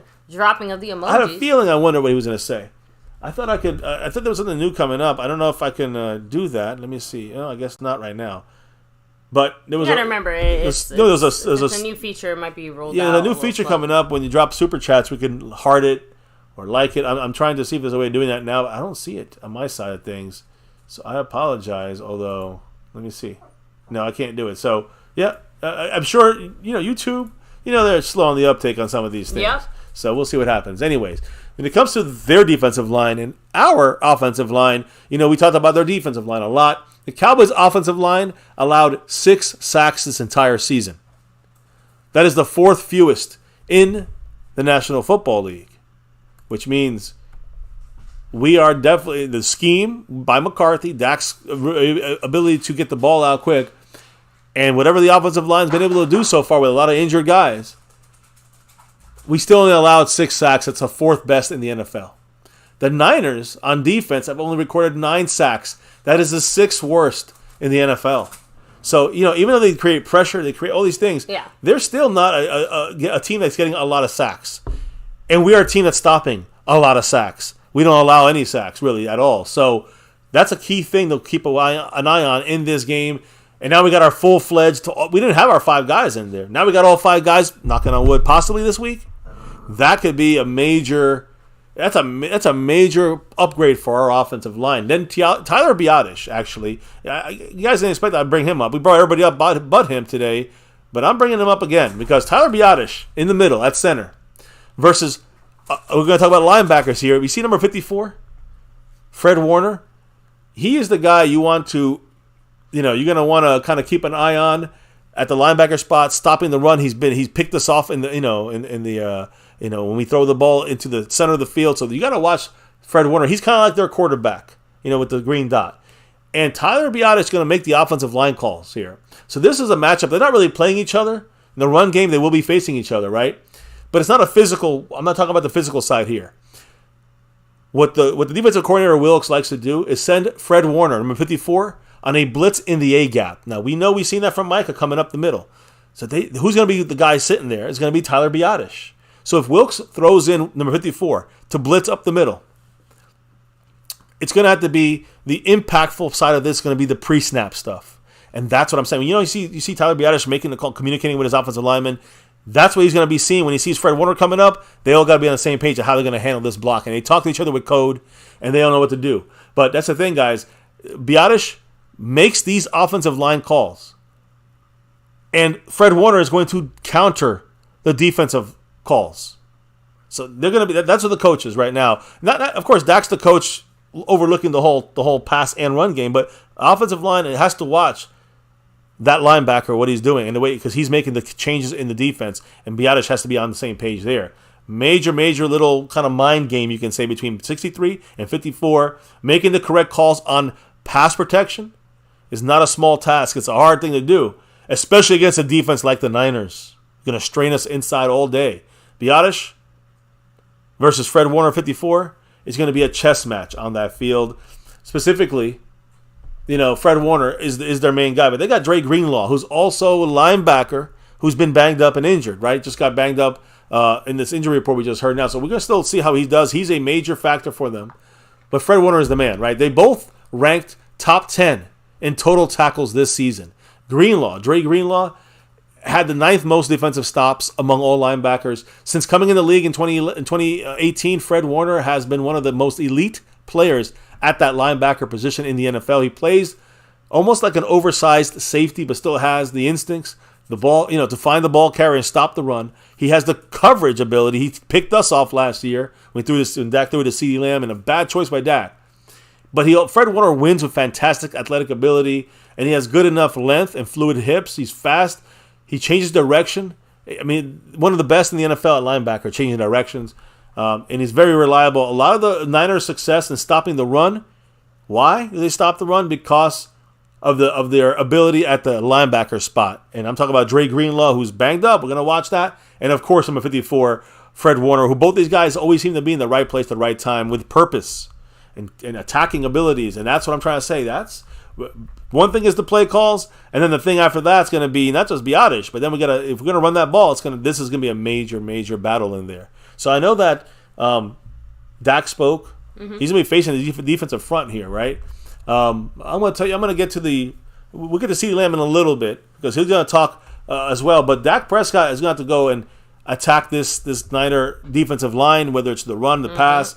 What did he have to say, maybe, about this upcoming game, this battle between us and the Niners? So first, as far as the impact that this game will have on Sunday, Dak said, quote, "It means more than just one game. You've got to treat it as one game. At the end of the day, it would just be one game.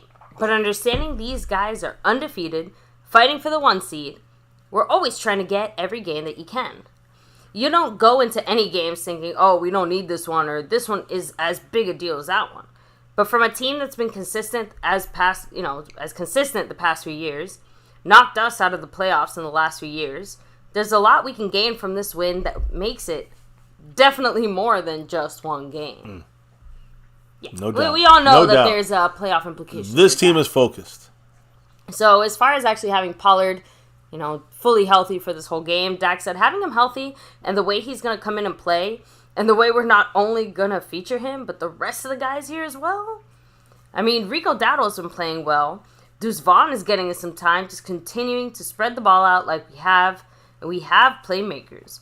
We've got to get it in their hands. I trust McCarthy to get the scheme right. And we were moving down the field. We got 16, 17 trips in the red zone. I feel good about that. Don't touch that. I don't mind the boring plays. I'm cool with that. We need more in Brandon Cook's hands. We need more of the playmakers in the red zone.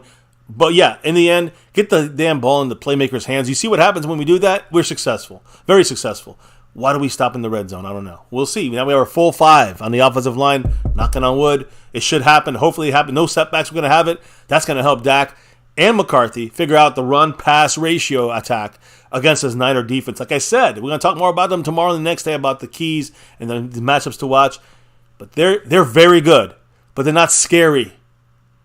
There's a difference between the Cowboys' defensive line, let's say, comparing it to the Niners. They're still fucking elite, but in a different way. So, anyway. Oh, and Mark Hovsepian dropping the 1-2 J. Lou dollar holler as he kind of pumps up a couple points on that stream boss for him. What did the man say? The sponsor of the week, say? It's going to be a good gauge for us. For sure. We're the guys. Yeah, I mean, again, that's 100%. Now, this is going to be this is the gauge for the Cowboys, right? Outside of a playoff game.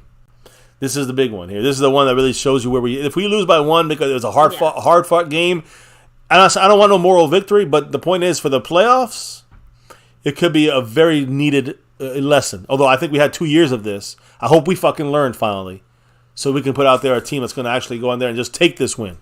Don't let it be given to you. Exactly. So, and by the way, there's a certain someone we've kind of all been looking at and waiting, like, hey, when's his moment going to come? Because Brandon Cooks has been on his team now for a few weeks. Just mentioned him, yeah. Right? And Dak said he's a special player. His big day is going to come. Maybe this week. He's going to win his one-on-ones. He's always going to be open. When that look is advantageous and they give him one-on-ones, I think for us and for myself, it's more about just featuring him and getting it to him. Well, get it to him. Let's go. Right, so the changes made to the team, and obviously specifically the offense here, since we're talking about Dak, feel a little bit more aligned with things that naturally Dak leans into. And he was kind of asked, how comfortable you feel about pretty much all of the changes. Dak said there's a lot of good that comes from the change versus the past year of playing against these guys. One is my play, simple as that. Go back and turn on that tape. I wasn't my best either of those games and wasn't even close to it. In the last one, we're 2 or 3 plays away from winning that game and a game being a different score. Well, again, we all know this, but why do we keep failing? Well, Kellen Moore, Dak Prescott, blocking, whatever you want to call it. Mike McCarthy, some ways last year, a lot of people took a big bite of the shit burger, and I'm just saying the Cowboys defense held it together last year, even with the mistakes we had to take. Again, the big key, taking advantage of opportunities when they are there. The tip ball by Micah, as I always keep playing here on here, when you saw the domination on this first play, just knocking that ball away, that's a pick right there. Why can't we get that? We need to get that this year. That's what the Cowboys been saying on defense yesterday. We talked about that side of things. On offense, same thing. You got to be, obviously almost perfect, but you got to play smart. And that goes from McCarthy's play calls, and that goes to Dak's throws and everyone else's part in doing this thing. So no excuses. And like Mark Hovsepian said, we got all our guys now. That offensive line should be good to go. No excuses for not establishing the run game. No excuses for having some bad passes or bad issues. I'm okay, you're going to have bad passes, but I'm saying to have consistent issues, or no excuses for that. And for Mike McCarthy specifically in the red zone, we got our offensive line. Let's not sit here and figure out, well, let's get cute in the red zone. Again, how about we run the ball now? We got our 5 guys in there. I'm sure we can get it more than we can pull probably another 2 or 3 yards with our starters in there. In the red zone instead of, playing games and doing double reverses and pitchbacks and this kind of shit and rollouts that, that they are coming with blitzes or coming with guys that already kind of knowing our plays. You got short field there. It's not like we can dump the ball down the field for a touchdown. I wish. I gotta see, McCarthy come up with better, clever, not tricky, but clever plays, smart plays. Yeah, creative and clever, not cute. Yeah, so no cute. The last thing that Dak said is, because of course this matchup has also created a lot of talk, a lot of hype, lots of things like that. Dak said, "We've stopped listening." That's in the past, but we know what's been on tape. We know what's out there. We know what the history is. I can't say this is about proving to the world as much as this is us going to get our Week 5 win that we know is a big win. So, a win could, as in a win could, right, continue to propel us throughout the season. It could be huge come time for playoff seedings and future implications down the road. So even Dak kind of acknowledging there, this game has a lot more just riding on general overall implications. Outside of, again, you're just playing a team or you're playing in front of you. Or even a good team. This could be the difference between a home field first round bye, home field advantage throughout the playoffs, or having to play, literally, we'll drop to possibly 4th on this list here. Yeah, possibly. This could also mean maybe the it could be second between, or we could be 4th on the. Yeah, this could also mean the difference between, again, being able to hang in a situation like that, or absolutely falling flat. So 100% agree. So anyway, like I said, that was everything that Dak Prescott had to say. Now I know we had other offensive players, right? I stand corrected. Okay. He had 2 last things to say. And they are O-line related just because it's kind of funny. So when they brought up the fact that, it's the first time you might have your whole offensive line, how do you feel about it? He's like, I feel like we talked about this 2 weeks ago. Let's get to the game, and then we'll talk about that after. I agree. Knocking on wood for him here. Yeah, you don't want to jinx it. As far as the offense and things that we haven't shown, that the Niners probably won't know is hitting him, Dak was asked, and he said, yeah, a good bit. Offenses are always evolving and growing. There's a few plays we haven't used and we're always bringing in new plays that we feel like benefit us versus a different scheme or any particular scheme that we used that week. Well, again, we heard about this from Schottenheimer saying that too, that they're kind of holding a couple things back. The Cowboys are holding some things back. I feel it's like when we coached our flag football kids, we had we had our better players, our more stretching the field kind of guys on the field. On a certain silver package, and we took it out, and then no one knew what to do, and we just scored 2 touchdowns, 3 touchdowns in a couple minutes, and boom, right? I think the Cowboys are kind of holding back some things for the bigger, deeper, longer plays. But we have to start unveiling that soon, and if not now, this is the biggest game outside of a battle to get playoff seeding, a first round bye towards the end of the year. But this is literally also not just testing ourselves against the Niners.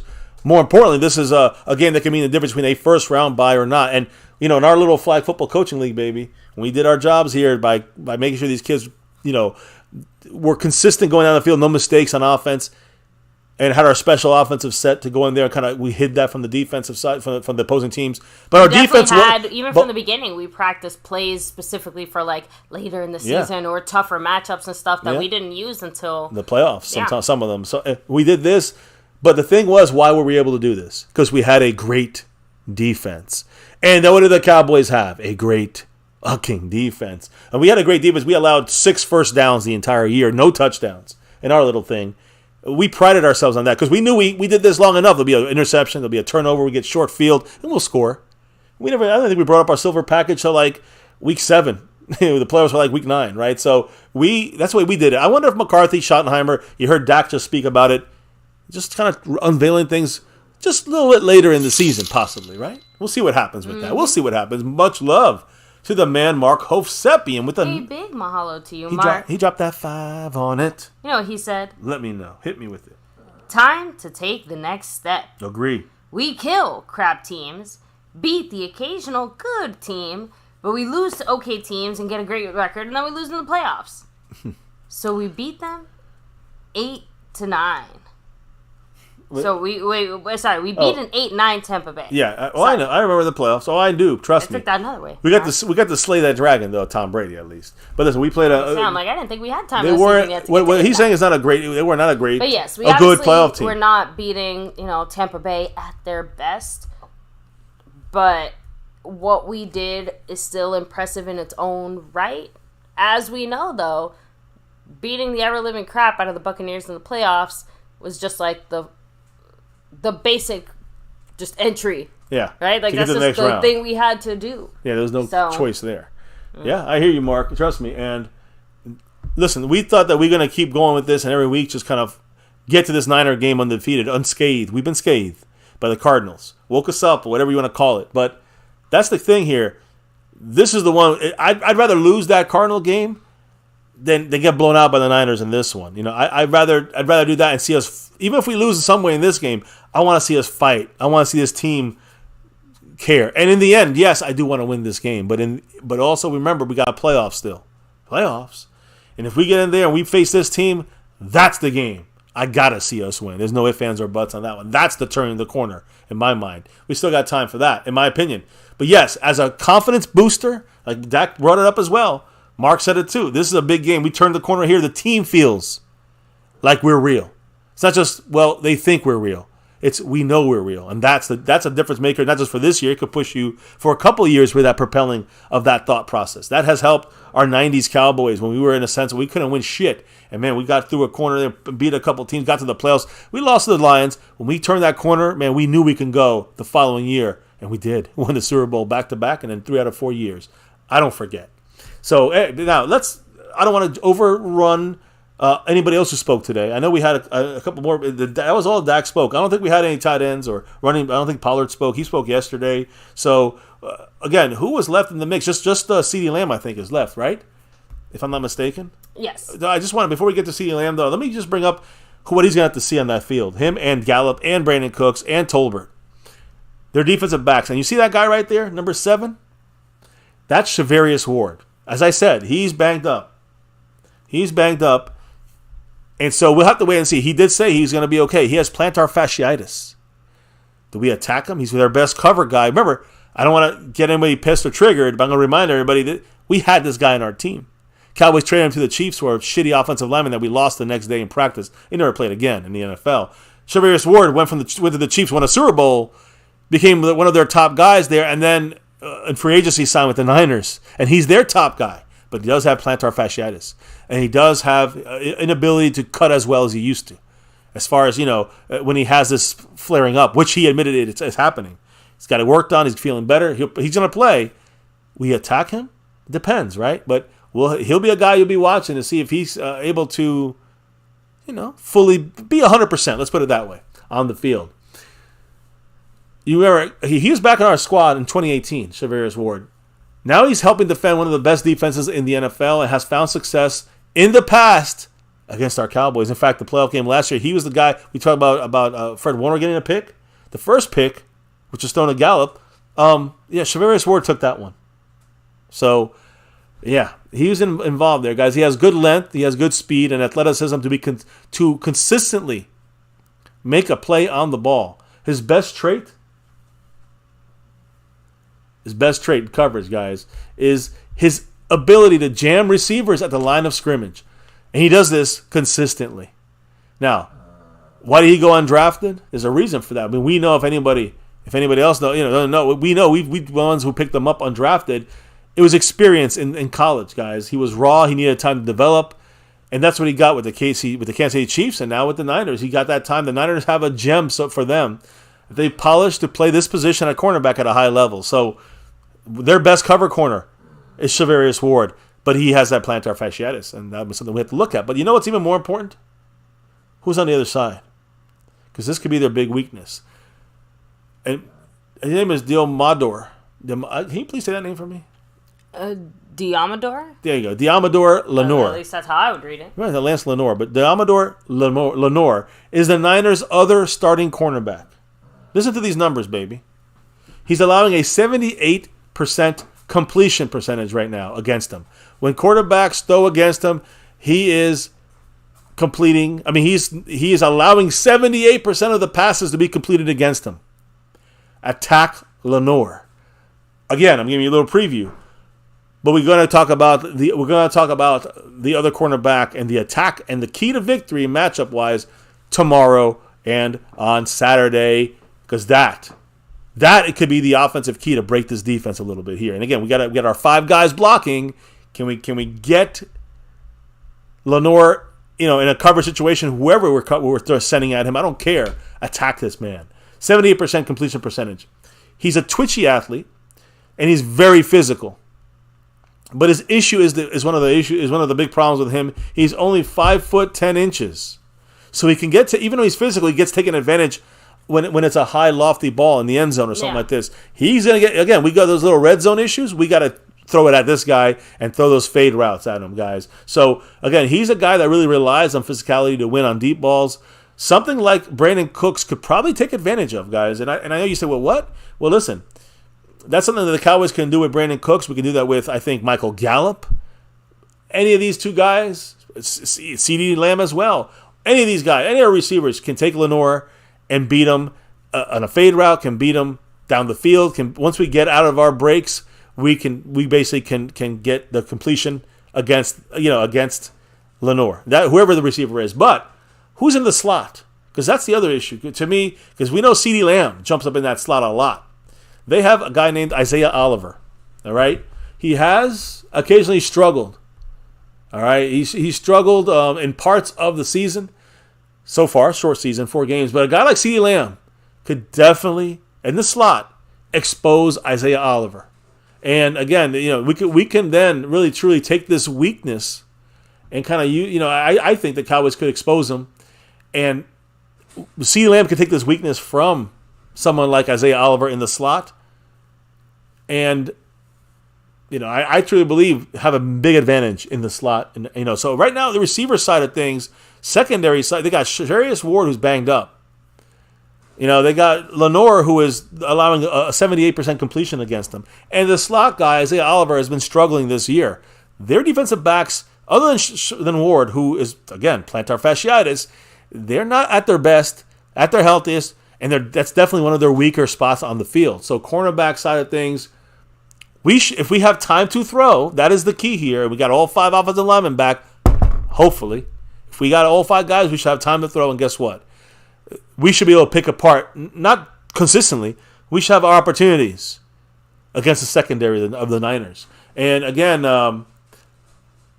their safety. I will mention one of their safeties here, Tolonoa Hufanga. A fantastically brilliant this is a physical defense. A physical player that can basically is used to, he's going to be, in the safety spot, but he's really down there in the box. He's a guy that's there to effectively stop the run. So he's going to help slow down the run with Warner and Greenlaw. If they're playing, it's going to be that kind of those. That's where he's like another linebacker coming up there and run support. So they are allowing 218 passing yards per game. That is 18th most in the league. So they're not that great at stopping the pass. Keep that in mind, guys. And with the injury to Charvarius Ward, who's banged up, with the exposure of their slot guy and the other corner guy, Lenore, I think we have a chance to take advantage of this team here in the secondary. Last week, the Cowboys had a 3rd down conversion rate. 53% of the time, we converted first downs. That is the 5th best of week 4. And last week, the Niners, against the Cardinals, allowed a 3rd down conversion rate of 53%. The same thing we got, right? That tied for 5th worst in week 4. So, You guys feel me? We get those third downs over 50% of the time. They give up third downs over 50% of the time. You feel me? We got this. We got a shot here. CeeDee Lamb. Let's focus on him. Actually, you know what? First, I want to focus on Ferguson for a reason here. Warner is a great coverage guy, 54 in the linebacker spot. Ferguson versus Fred Warner is a matchup we're going to probably talk about a little bit more. I think Fred Warner's going to win that matchup. I just think he's going to do it. I hope not. But Jason Ferguson has some Kelsey-ish features to his game. Let me explain. Ferguson right now in 2022, 9.2 yards per reception, 6.4 yards after catch per reception.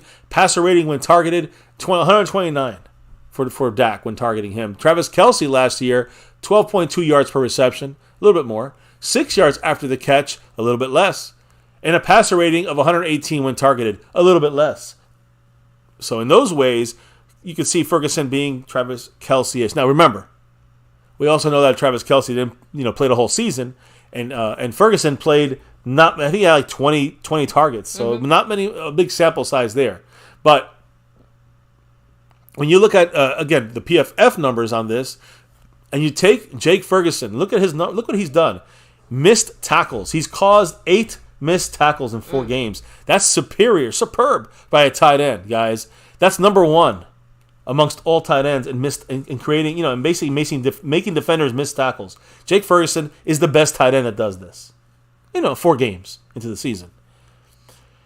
He's the fifth most targeted tight end in the NFL this year. He has 20. Last year he had like 22 targets. He has 24 already in 4 games. And 5th most receptions by a tight end in the NFL. He has 17. So he's 5th right now in almost or higher in every category of tight end. So I think that Warner's going to have I think Warner's going to have an advantage here versus Ferguson. But Ferguson's going to catch him a couple times. And Dak just can't be inaccurate because Warner is a very good coverage linebacker, and he'll be covering our tight end. Whether it's him, Schoonmaker, whoever, McEwen, Warner will be on his assignment there. Do not sleep on him. And I was going to say about CeeDee Lamb. One. I know you got some things to say about him, baby. Yeah. But first, let me make sure that we're here throwing down some of these numbers. CeeDee Lamb, guys, and again, it's going to be key for the matchup, like I discussed a little earlier. But I want to just focus on CeeDee Lamb versus these cornerbacks: Ward, Lenore, Isaiah Oliver in the slot. In the playoff game that we lost, these they basically always had a safety over the top on CeeDee Lamb in the playoffs. So they basically bracketed him out, double teamed him high and low. He was kind of nullified in this game, and I don't expect the Niners to try not to. They're going to try to take him out the games. They don't want to take CeeDee Lamb and give him a chance to get this thing rolling against their cornerbacks, which I believe are a weakness. But here's so they had a safety help last year in the playoffs. Here's the key, though, and we're going to look at this more in this tomorrow and the next day. But here's the key I want to say. Yes, they had a safety over CeeDee Lamb. Who are the other receivers we had, baby? Do you remember? I mean, we had Gallup. That was not off the top of my head necessarily. Well, I'm talking about our team last year. We had Gallup. We had Gallup, and we had looked like he was not himself last year. And then we had Noah Brown. That's probably why you can't remember. But Noah Brown and Michael Gallup obviously are not the Michael Gallup we have now, and the Brandon Cooks that we have. Although we haven't seen much from Brandon Cooks, he's much more scary than a Noah Brown. And then you even got Tolbert coming around. You got 4 guys we can utilize here. And again, to me, do you think we've upgraded the receivers? I would say yes. We had CeeDee Lamb and then hurt Michael Gallup and then no one. This year we have CeeDee Lamb. Upgraded the receivers, upgraded our usage of them, but yes, exactly. Absolutely. Even the guys that we had from last year to this year are looking miles and leagues better than they did. Yeah, I mean, when you have last year, like I said, CeeDee Lamb and I hurt Gallup and no one else really after that. This year you have CeeDee Lamb, a non-hurt Gallup, a Brandon Cooks, and a Jalen Tolbert upgraded. I'm just saying, that to me is a lot better we had last. So the Niners, let them cheat with the safety. We should hurt them this year a little bit differently, a little bit better than last year with our firepower versus, their lack of firepower in their secondary. And the fact that they can't really help as much on CeeDee Lamb as maybe they want to. with that safety over. Again, he might get Isaiah Oliver in the slot, and that's a definite weakness for them. But if they hover a safety, so we can't do much, and they kind of knock them out of the play, someone else got to get open. Someone else has to get open. So that's why I say we've upgraded over Noah Brown. We've upgraded over Michael Gallup. And also, I believe we've also upgraded on the tight end spot over Schultz. I think that we got ourselves a guy who, and I say guys, but really, the fact that we have Jake Ferguson out there and you seeing him kind of coming around to things, this is where I think we've also kind of, with the scheme, have really brought him into the fold a lot better. So if they hover a safety, over CeeDee Lamb this game, I expect Brandon Cooks, you hear me, Mike McCarthy? Brandon Cooks and Gallup to get a lot of targets. And Dak's going to just see, okay, you're open, I'm throwing it to you. Because they got 2 guys on CeeDee Lamb. That's what's going to happen, more or less. What do you have? Again, I already talked about the tight ends like Ferguson and Schoonmaker versus Fred Warner in coverage. Sometimes he's not going to be in coverage.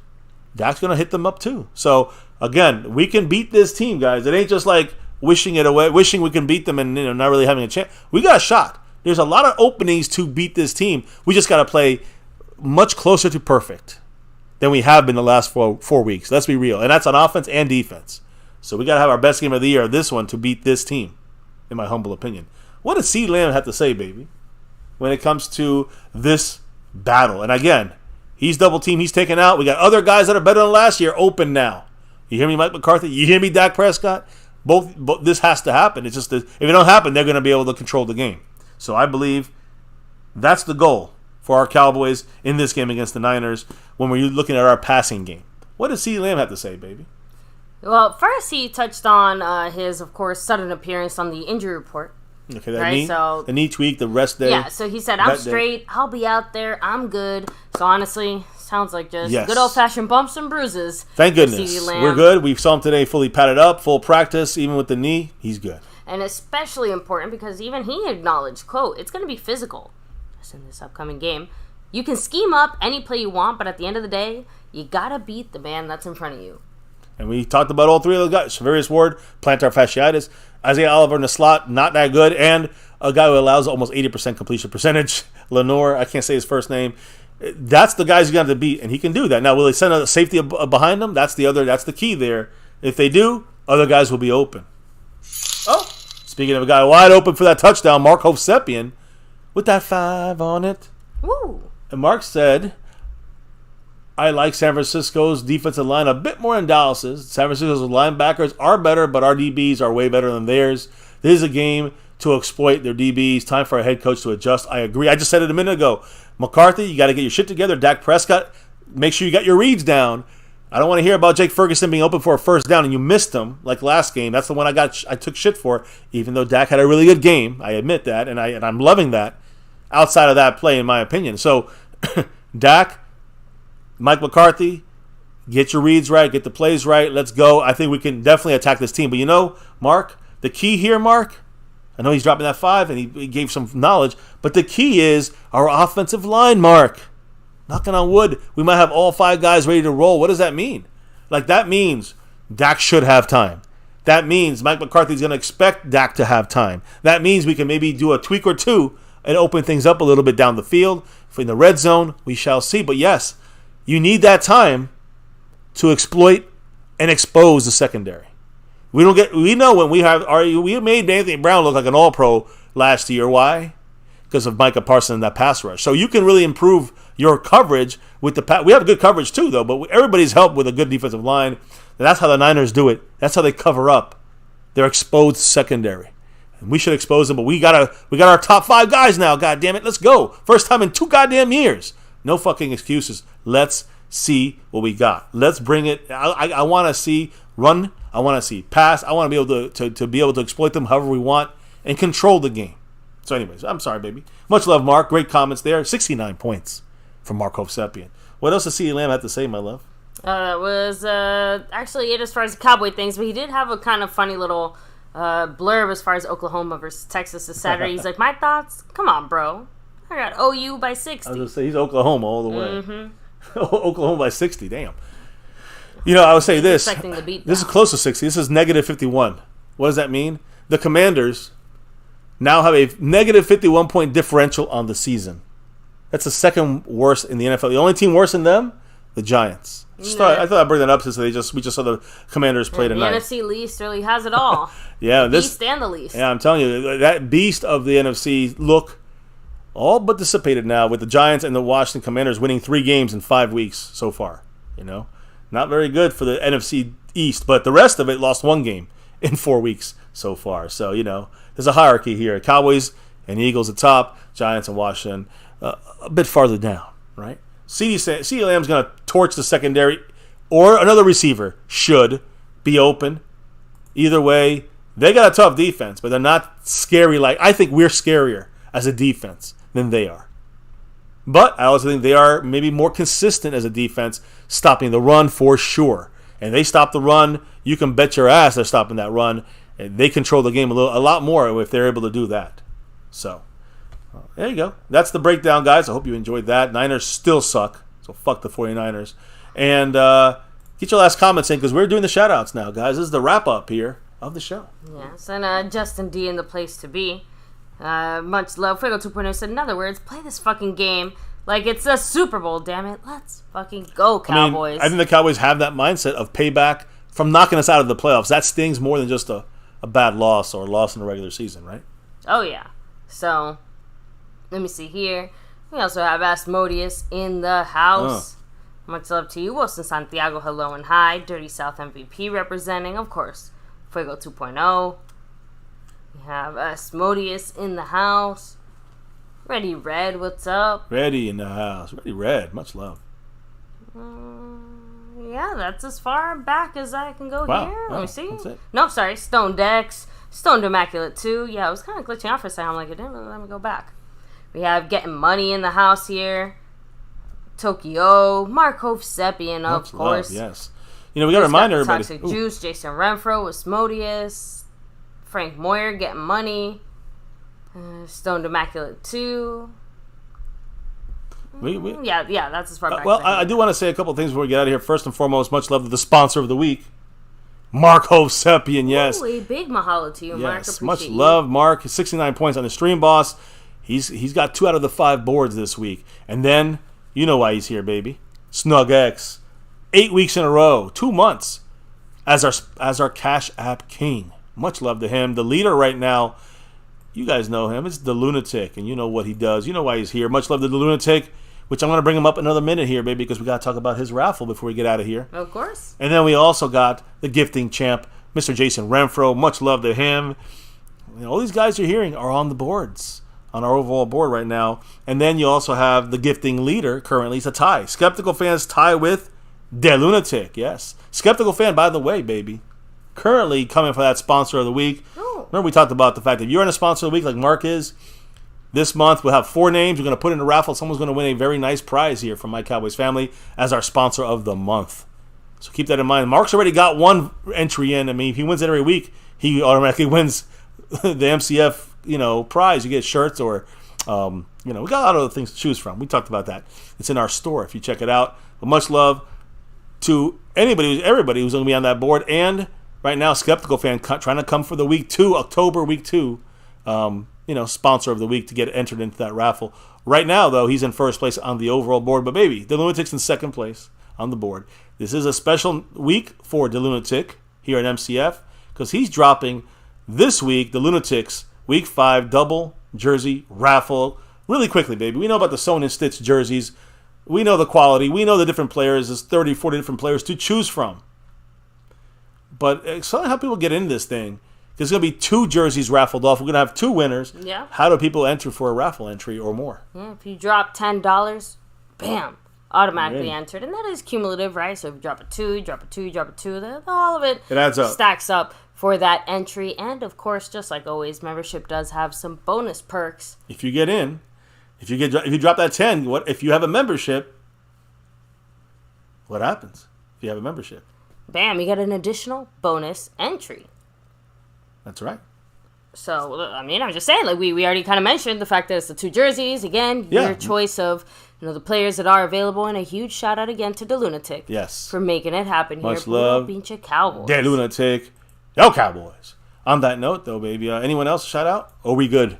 We all caught up, I think, right? That's everyone here in the chat. So, guys, again, make sure if you are watching this later, drop your comments in the chat below. Take a second to hit like, subscribe, hit that notification bell. Follow us anywhere, everywhere at MyCowboysFamily. But, hey, baby, I want to ask you, why do we do this? Right here on My Cowboys Family, every single day and night, repping our Cowboys. Why do we do this? It's especially because of that navy blue. Yeah. That silver, too. Hell yeah. And that star over everything. You know it, baby. And this week, it's a monster game against the Niners. I cannot wait. What are we, 48 hours? 30-something hours away? I can't wait. Guys, here on this channel, we, good, bad, or ugly, win, lose, or draw, we always rep this star on my hat over everything. And, of course, as we know here at My Cowboys Family, for 6 years and beyond, never forget the number one thing here, now and forever, as always, go Cowboys. Let's get, not 5, let's get that 6 and beyond. Thank you guys for dropping the knowledge in the chat all night long. We can check in with you guys, discussions brewing, appreciate the knowledge you guys drop in there, and also truly appreciate, humbled by the great family members that drop the love from above on the nightly here tonight. Skeptical Fan, Brandon James, Jason Renfro, Calvin Richard, and Mark Hovsepian. Appreciate everybody in the house dropping the love. Maybe it's time to clock out and drop out of here officially for this night's live stream. 2 hours in, fully loaded, I guess you can say. And baby, before we can relock and reload tomorrow for another show, breaking down matchups, keys to victory the next 2 nights. So get tuning in here, guys. We might even have a little celebration stuff. We might get to the celebration on Saturdays. I don't know. We'll see. Either way, see you back here for another one tomorrow, guys. Before we can drop out of here for the night, what do we got to do, baby? We got to drop the beat. Oh, yeah. The beat has been dropped. It's a wrap right here on this YouTube channel. 6 years plus, 7 seasons plus, and beyond here, guys. Thank you for rocking and rolling with us here for another one. What are we talking about? Another one? We're talking about a Cowboys chat, guys. Another one here, which tonight was about the Niner defense and our Cowboy offense. And that fully loaded offensive line. Ooh, we might be there. We might just be there. We'll check in on this, of course, tomorrow, Saturday, Friday, Saturday, and beyond. You know we do here, guys. Thank you all for rocking with us again. Cowboys chat right here on MCF, My Cowboys Family. MCF, where it's about that navy blue. Always that navy blue. That silver, too. And that star over everything. Never forget the number one thing right here in this channel. The number one thing right here, My Cowboys Family. Much love to everyone, even the haters. Appreciate everybody stopping by, hitting that like, subscribing to the channel, 28,000 plus. Notification bell so you know when we're going live. Stay safe, everyone. Have a good rest of your night, a good rest of your day. Peace out. And never, ever forget, go Cowboys!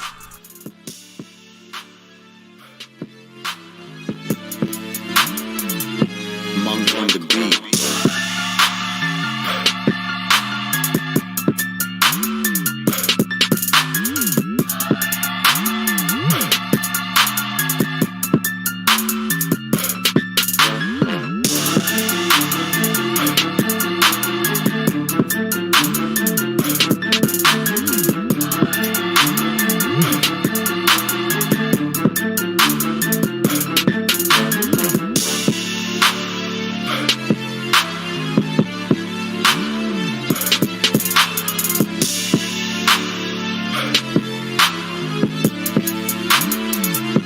Monk on the beat.